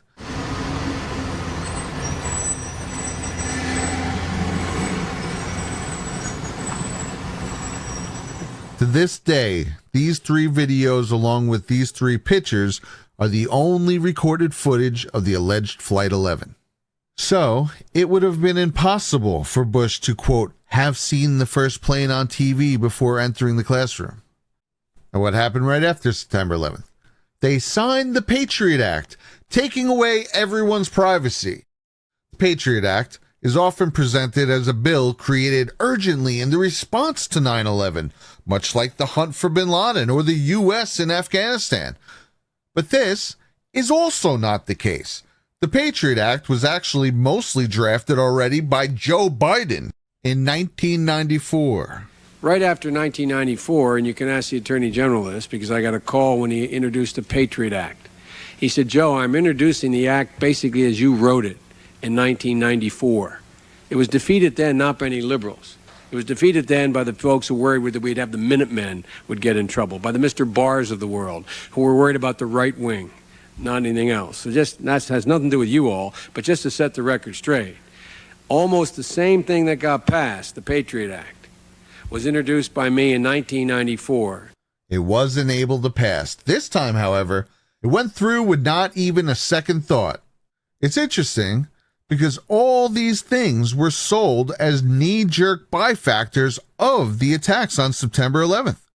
But in reality, they were all already in the works. So quick recap, Joe Biden is the one who drafted the Patriot Act. James Clapper was behind the WMDs, and Robert Mueller is the FBI director who conducted the 9/11, quote, investigation that led nowhere. It's funny because all I ever hear about are the Bush connections. It's almost as if they're controlled by the same people. And speaking of the vast array of coincidences concerning 9/11 and political figures on the other side of the typical 9/11 aisle, September 11th included a silver lining for the Clintons, as their most public enemy, political researcher Barbara Olson, had been booked that morning aboard Flight 77. She was on a promotion tour for the upcoming sequel to her scathing Hillary Clinton hit piece, Hell to Pay, in which she was set to present her deep dive on the Clinton White House. On September 11th, Barbara was scheduled to appear on Politically Incorrect with Bill Maher. And the rest is history. Barbara's upcoming book, titled Final Days, was released posthumously. Barbara was also married to Theodore Olson, the Bush administration's lead counsel in Bush vs. Gore. According to Theodore and his secretary, Barbara called him 2 times during the flight at the DOJ. He claims she called around 9:15 and then shortly thereafter to inform him that the plane had been hijacked. Barbara was had changed her flight because that September 11 unfortunately was my birthday, and so she changed her flight to be there the night before, and so she got on this flight from Dulles Airport to Los Angeles. She was going to be on the Bill Maher show that night. And when the news came in, I was in the Justice Department, the Solicitor General's office. My secretary rushed in and we turned on the television set and we saw the film that was coming in over the the networks of the first plane that crashed into the World Trade Center, and then the second, and I can't remember the exact sequence, but somewhere around 9:15 or something like that, my secretary rushed in and said, Barbara's on the phone. I don't know how Barbara managed to make her cell phone work, or make the cell phones. In those days you could make phone calls, but they were up in the air, and I had worried as soon as I saw this tragedy unfolding that maybe Barbara's flight was one of the ones that had been flown into the World Trade Center. And so when my secretary said she was on the phone, I thought, oh my God, Barbara's okay. That isn't what's happening. And then she got on the phone and she told me that their plane had been hijacked and that all the passengers had been moved to the back of the airplane. It seems Theodore makes a good point. How did Barbara get her cell phone to work? At the time of the calls, American Airlines Flight 77 was at an altitude of 25,000 feet. Tests to this day show cell phone reception capping out at around 10,000 feet. There's no way her cell phone worked at that altitude, especially in 2001 when there were so few cell towers. They literally had ad campaigns where people would walk around normal cities saying, "Can you hear me now?" So the answer to this, I think, absolutely relevant question of the magic cell phones has become airphones. When you ask a question about one of the many phone calls made from the hijacked planes, you will typically receive a snarky, condescending retort of airphones. Yes, many airplanes did in fact have airphones at this time, but to act like mentioning cell phones is absurd is in fact absurd in itself. The theory of airphones was added after 9/11. A revisionist history. The original reporting is what called them cell phones, not us. Passengers on two different flights, we're now learning. The United flight that went into the World Trade Tower, as well as the flight that went into the Pentagon. Cell phone calls from passengers on both those flights. From a cell phone call aboard the plane that crashed in Pennsylvania. A passenger on the plane told an emergency dispatcher in a cell phone call. She did get off a phone call to her husband on the cell phone. Tonight we're getting reports of cell phone calls from at least 3 of those 4 flights. There's a flight attendant who apparently got a cell phone call off. There was a businessman who got off 2 cell phone calls. Everywhere you looked, they were talking about cell phones, not just calls, cell phone calls. It was even in print. Cell phone calls carried message of terror. Several people used cell phones Tuesday to describe the hijackings. A few people on the hijacked planes managed to make cell phone calls. The harrowing cell phone calls from hijacked victims. She made 2 cell phone calls to him before the jet crashed. She was able to call her husband from the plane on a cell phone and tell him that she loved him. One man aboard United Airlines Flight 93 called 911 from a bathroom using a cell phone. It was one of at least 4 cell phone calls made from the doomed aircraft. Cell phone calls made by passengers to relatives shortly before the crash suggested they planned to wrest control of the jet from hijackers. Barbara Olson called twice on her cell phone to describe the hijacking to her husband. Cell phones allowed hijacked victims to say final goodbyes. So at the very least, it's not ridiculous to think that these calls may have actually been made from cell phones. And if so, that means they could not have been made from the air, which again is yet another arrow pointing directly to Operation Northwoods. The passenger carrying aircraft will descend to a minimum altitude and go directly into an auxiliary field at Eglin Air Force Base, where arrangements will have been made to evacuate the passengers. Which brings us to Flight Attendant C.C. Lyles' call to her husband. Tuesday, 9:47 a.m. Hi, baby. Baby, you have to listen to me carefully. I'm on a plane that's been hijacked. I'm on the plane. I'm calling from the plane. I want to tell you I love you. Please tell my children that I love them very much. And I'm so sorry, babe. I don't know what to say. There's 3 guys, they've hijacked the plane. I'm trying to be calm. We're turned around, and I've heard that there's planes that's been flown into the World Trade Center. I hope to be able to see your face again, baby.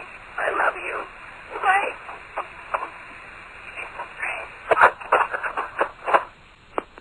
End of message.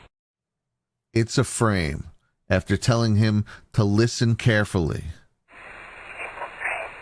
And also, if you'll notice, there's no background noise. Here's unamplified video taken from the back of a commuter jet.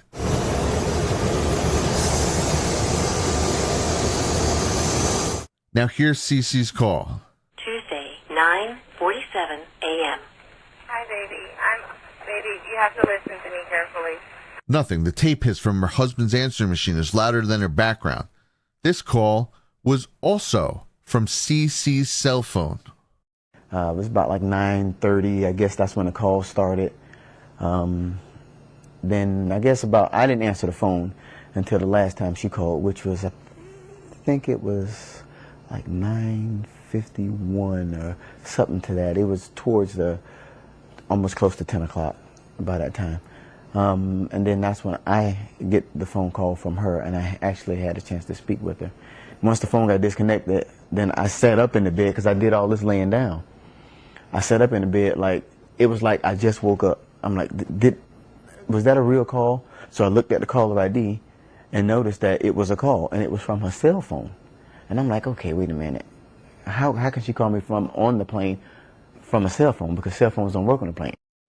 Cece's call took place at 9:47, which means she would have been at 20,000 feet. How could she make that call unless on the ground? Thomas Burnett's wife, Dina, said she also knew he was using a cell phone because of caller ID. Jeremy Glick's wife wrote in her deposition that she also couldn't hear any unusual sounds and that the connection was very clear, quote, as if he was calling from the next room. And as for Theodore Olson changing his tune from cell phones to airphones, it's noteworthy that in 2002, as Solicitor General in the Supreme Court case of Christopher versus Harbury, Olson maintained that the government had an inherent right to lie. Quote, there are lots of different situations when the government has legitimate reasons to give out false information. Coincidentally enough, Barbara was not the only person aboard American Airlines Flight 77 with connections to Washington. For the pilot, Charles Burlingame, just so happened to work at the Pentagon for 10 years, assisting the Defense Department on, wait for it, anti-terrorism strategies. So now that's multiple anti-terrorism intel agents on these flights. And what else happened in regards to Flight 77? Well, Monday, September 10th, Donald Rumsfeld had announced this. According to some estimates, we cannot track $2.3 trillion in transactions. $2.3 trillion with a T. That's $8,000 for every man, woman, and child in America. Well, it should come at this point as no surprise to anyone watching this that it was the Budgets Analyst's Office where they were quote-unquote looking for this $2.3 trillion in unaccounted for transactions that just so happened to get hit and explode. Furthermore, the Pentagon, which is the security center for our entire country, for some reason has no security camera footage of the plane, save for 3 frames of it from across the street. What happened to all these cameras? Did they mysteriously black out right at the second the plane came as if they were guarding Jeffrey Epstein? And they're there, quite visible in many pictures from the Pentagon that day. 1, 2, and 3. But alas, all we've gotten is this. There's something about what hit that day they do not want people to see. There's zero chance the Pentagon doesn't have real footage of this incident. They've had over 20 years in the lead up to AI to release it. Now it's too late. If it was Flight 77 and went down exactly as they have told us, they would have released that video the following week. Instead, they waited 4 years and released 3 blurry frames. Nothing about the attack on the Pentagon makes sense. In the hours following the event, aviation sources described Flight 77 as having been flown with extraordinary skill, even marveling at the presence of mind of the hijacker to shut off the transponder. But this, however, also makes no sense. According to hijacker Hani Hanjour's flight instructors, his piloting skills were so shoddy earlier that year that they questioned if his 1999 pilot's license was even genuine. They described him as a very bad pilot who shouldn't even be in the air, with one employee expressing his amazement, quote, he could not fly at all. Yet on September 11th, Hani Hanjour allegedly performed an extraordinarily skilled 330-degree descending corkscrew to perfectly smash his plane into the middle of the Pentagon. Very believable. But now going back to the second part of this statement, the alleged hijackers' presence of mind to turn off the transponder codes, they didn't just change on Flight 77. The transponder codes changed on all 4 flights that day, with 3 of them disappearing altogether. According to the secondary surveillance radar data, at 8:47, the flight being tracked as United 175 would suddenly start showing 2 different transponder codes. This would go unnoticed for 4 minutes while air traffic control frantically looked for Flight 11. By the time they would check back, they could only speculate that the aircraft on radar was still United 175. The reason for this is that the only way to identify a plane is via their transponder code. Once that's shut off, all radar can do is tell you that something is flying at that place, not what is flying at that place. Hence, for the final 10 minutes of its journey, it is referred to as, quote, the unidentified aircraft believed to be United 175. Air traffic controllers lost Flight 11's transponder code altogether at 8:21, immediately degrading the information about the aircraft. 17 minutes later, American Airlines SOG Halleck would report that they have no active read on Flight 11. United 93's transponder code was lost at 9:41, and by 9:53, controllers had lost track of it on radar as well.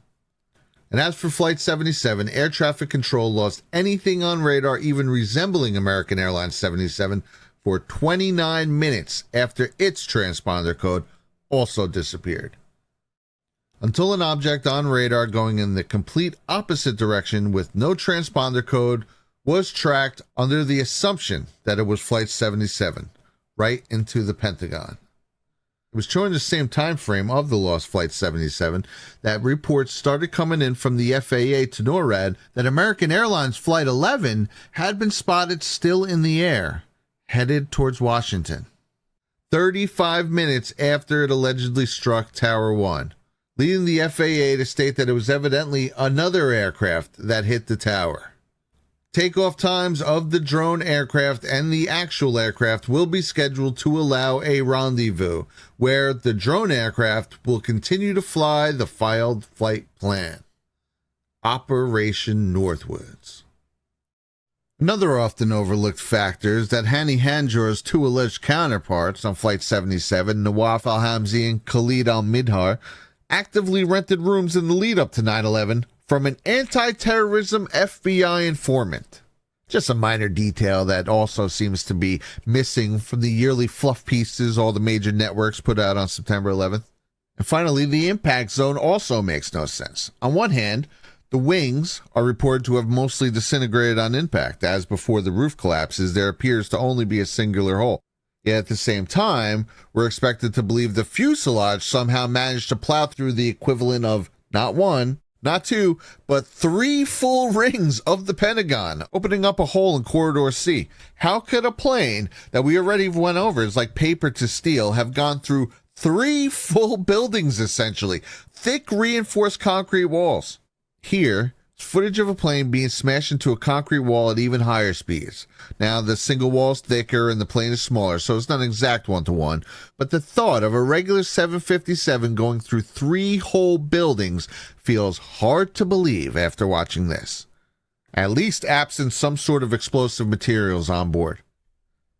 It's also hard to believe, again, that this was literally simulated less than 11 months earlier. That's some incredible foresight. And here is some more incredible foresight. Officials have begun a major investigation into whether someone or many people benefited financially from the evil done to the country last Tuesday. Not long before the attacks occurred, there were some financial transactions in the stock market that may indicate knowledge of the attack before it began. ABC's Antonio Mora is here. If they ever get to the bottom of it, it will be astonishing. Astonishing, no question, Peter. What many Wall Street analysts believe is that the terrorists made bets that a number of stocks would see their prices fall. They did so by buying what are called puts. If you bet right, the rewards can be huge. The risks are also huge, unless, of course, you know something bad is going to happen to the company you're betting against. One example, United Airlines. The Thursday before the attack, more than 2,000 contracts betting that the stock would go down were purchased, 90 times more in one day than in 3 weeks. When the markets reopened, United's stock dropped. The price of the contracts soared, and someone may have made a lot of money fast. $180,000 turns into $2.4 million when that plane hits the World Trade Center. It's almost the same story with American Airlines. That's a five-fold increase in the value of what was a $337,000 trade on Monday. All of a sudden becomes what? $1.8 million. And there's much more, including an extraordinarily high number of bets against Morgan Stanley and Marsh & McLennan, two of the World Trade Center's biggest tenants. Could this be a coincidence? This would be one of the most extraordinary coincidences in the history of mankind if it was a coincidence. So major short selling went on with United and American immediately preceding the event. More specifically, 4,744 put options to 396 calls were put on United Airlines 5 days before September 11th, and 4,516 put options to 748 calls were put on American Airlines 1 day before September 11th. No other airline companies had an unusual put-to-call ratio in the days leading up to the attacks. Clearly, someone knew. But nope, this occurrence was determined a coincidence by the SEC and FBI because the people doing it were, quote, U.S.-based and had no ties to Al-Qaeda. So, you're still not going to follow that lead? We're supposed to believe that nearly 5,000 put options being purchased on each airline involved in the attack just a few days prior is just an innocuous coincidence? No other airliners had massive short selling in the week prior, just United and American. And part of the FBI's reasoning behind dismissing this is because the buyers were U.S. based? You know who else was U.S. based and made a ton of money following the attacks on September 11th? The Carlyle Group and their many investors, like Bush's chief legal advisor and advisor on the Iraq War, James Baker, Deputy CIA Director during the foundation of Operation Cyclone, Frank Carlucci, and of course, Bush Sr. Follow the money. One of the most powerful questions in any investigation is memorialized in the Latin phrase, qui bono, who benefits. On the 14th of December 2001, just 3 months after the attacks, Halliburton, KBR, is awarded the U.S. Army Logistics Civil Augmentation Program 3 contract to provide a complete array of service 24 hours a day, 7 days a week, under any condition and at any location around the globe, including, but not limited to, the construction of facilities, transportation, utilities, meals, housing, laundry, mail. The full spectrum. LOGCAP 3 was one of the largest government service contracts in history. In 2003, Halliburton was also awarded another contract on top of the ongoing LOGCAP named RIO for Restore Iraqi Oil. For this, Halliburton put together a team to do exactly that, build oil infrastructure in Iraq. Now, why are these contracts a conflict of interest, you might ask? Because from 1995 up until the day he was announced as George Bush's vice president, Halliburton's chairman of the board and chief executive officer was none other than Dick Cheney. Carlyle and Halliburton, both making massive fortunes in the wake of September 11th. What are the odds? Coincidentally enough, Carlyle chairman Carlucci and Halliburton CEO Cheney were also part of another organization, along with 14 other future members of the Bush administration, including Paul Wolfowitz and Donald Rumsfeld, Bush's top two in the DoD. Project for the New American Century, a neoconservative think tank focused on U.S. foreign policy, who in 1998 wrote an open letter calling for the removal of Saddam Hussein via full-scale ground invasion as the only way to remove the threat of WMDs, and whose 2000 report on, quote, rebuilding America's defenses stated that due to the dramatic reduction in military research and development, their envisioned transformation would be a long process, absent some catastrophic and catalyzing event, like a new Pearl Harbor. This is being seen on Capitol Hill as another Pearl Harbor. Everybody's talking about a second Pearl Harbor. Pearl Harbor. Pearl Harbor. Pearl Harbor. Pearl Harbor. Well, looks like they got their wish. Which brings us finally to the man who ties them all together, George H.W. Bush. And the question, would he have been aware of the Operation Northwoods proposals? According to the official documentation, Bush didn't enter the CIA until January of '76 when he became director. That's some 14 years after Northwoods had circulated. Or at least that's what people thought, until July of 1988, when a memorandum from 1963 surfaces putting Bush in the CIA a lot earlier than previously admitted. It's an update direct from J. Edgar Hoover himself on the situation surrounding the assassination of Kennedy, sent to one Mr. George Bush of the Central Intelligence Agency. Putting George H.W. Bush, the man who spent the eve of September 11th with Osama bin Laden's brother, Bush Jr.'s future envoy and advisor to the Iraq War, and one of the masterminds of Operation Cyclone, in the CIA, at very least within 1 year of the infamous Operation Northwoods document, the blueprint of 9/11. So in summation, I reject the official narrative of September 11th. While easy to swallow in its simplicity amidst its chaotic aftermath, when one finally stops to examine it with a sober head, it completely falls apart. Not a single facet of their story is held up over time. But why? Why orchestrate such a catastrophic event? The why is because I believe war is control. With ongoing war comes a general uneasiness. An uneasy public is a controllable public. In the name of safety, the machine was finally able to enact their surveillance state via the newly branded Patriot Act, which of course is always the most important goal of any operation. Ways to get the public to willingly give up their rights, tightening their control. September 11th ushered in a police state under the panic of national security. I also believe war is freedom. It's a license to run amok on the world stage. The CIA was finally free to resume clandestine activities in Afghanistan, and this time alongside the full-scale invasion coveted just 1 year prior. With all the funding their heart could desire. Full freedom. Since September 11th, the United States has sent nearly $4 trillion to Iraq and Afghanistan. Who audits the billions paid for war? Who actually receives the money? I believe these reasons to be the why. Now, as for the how. I believe Towers 1, 2, and 7 were absolutely rigged for demo.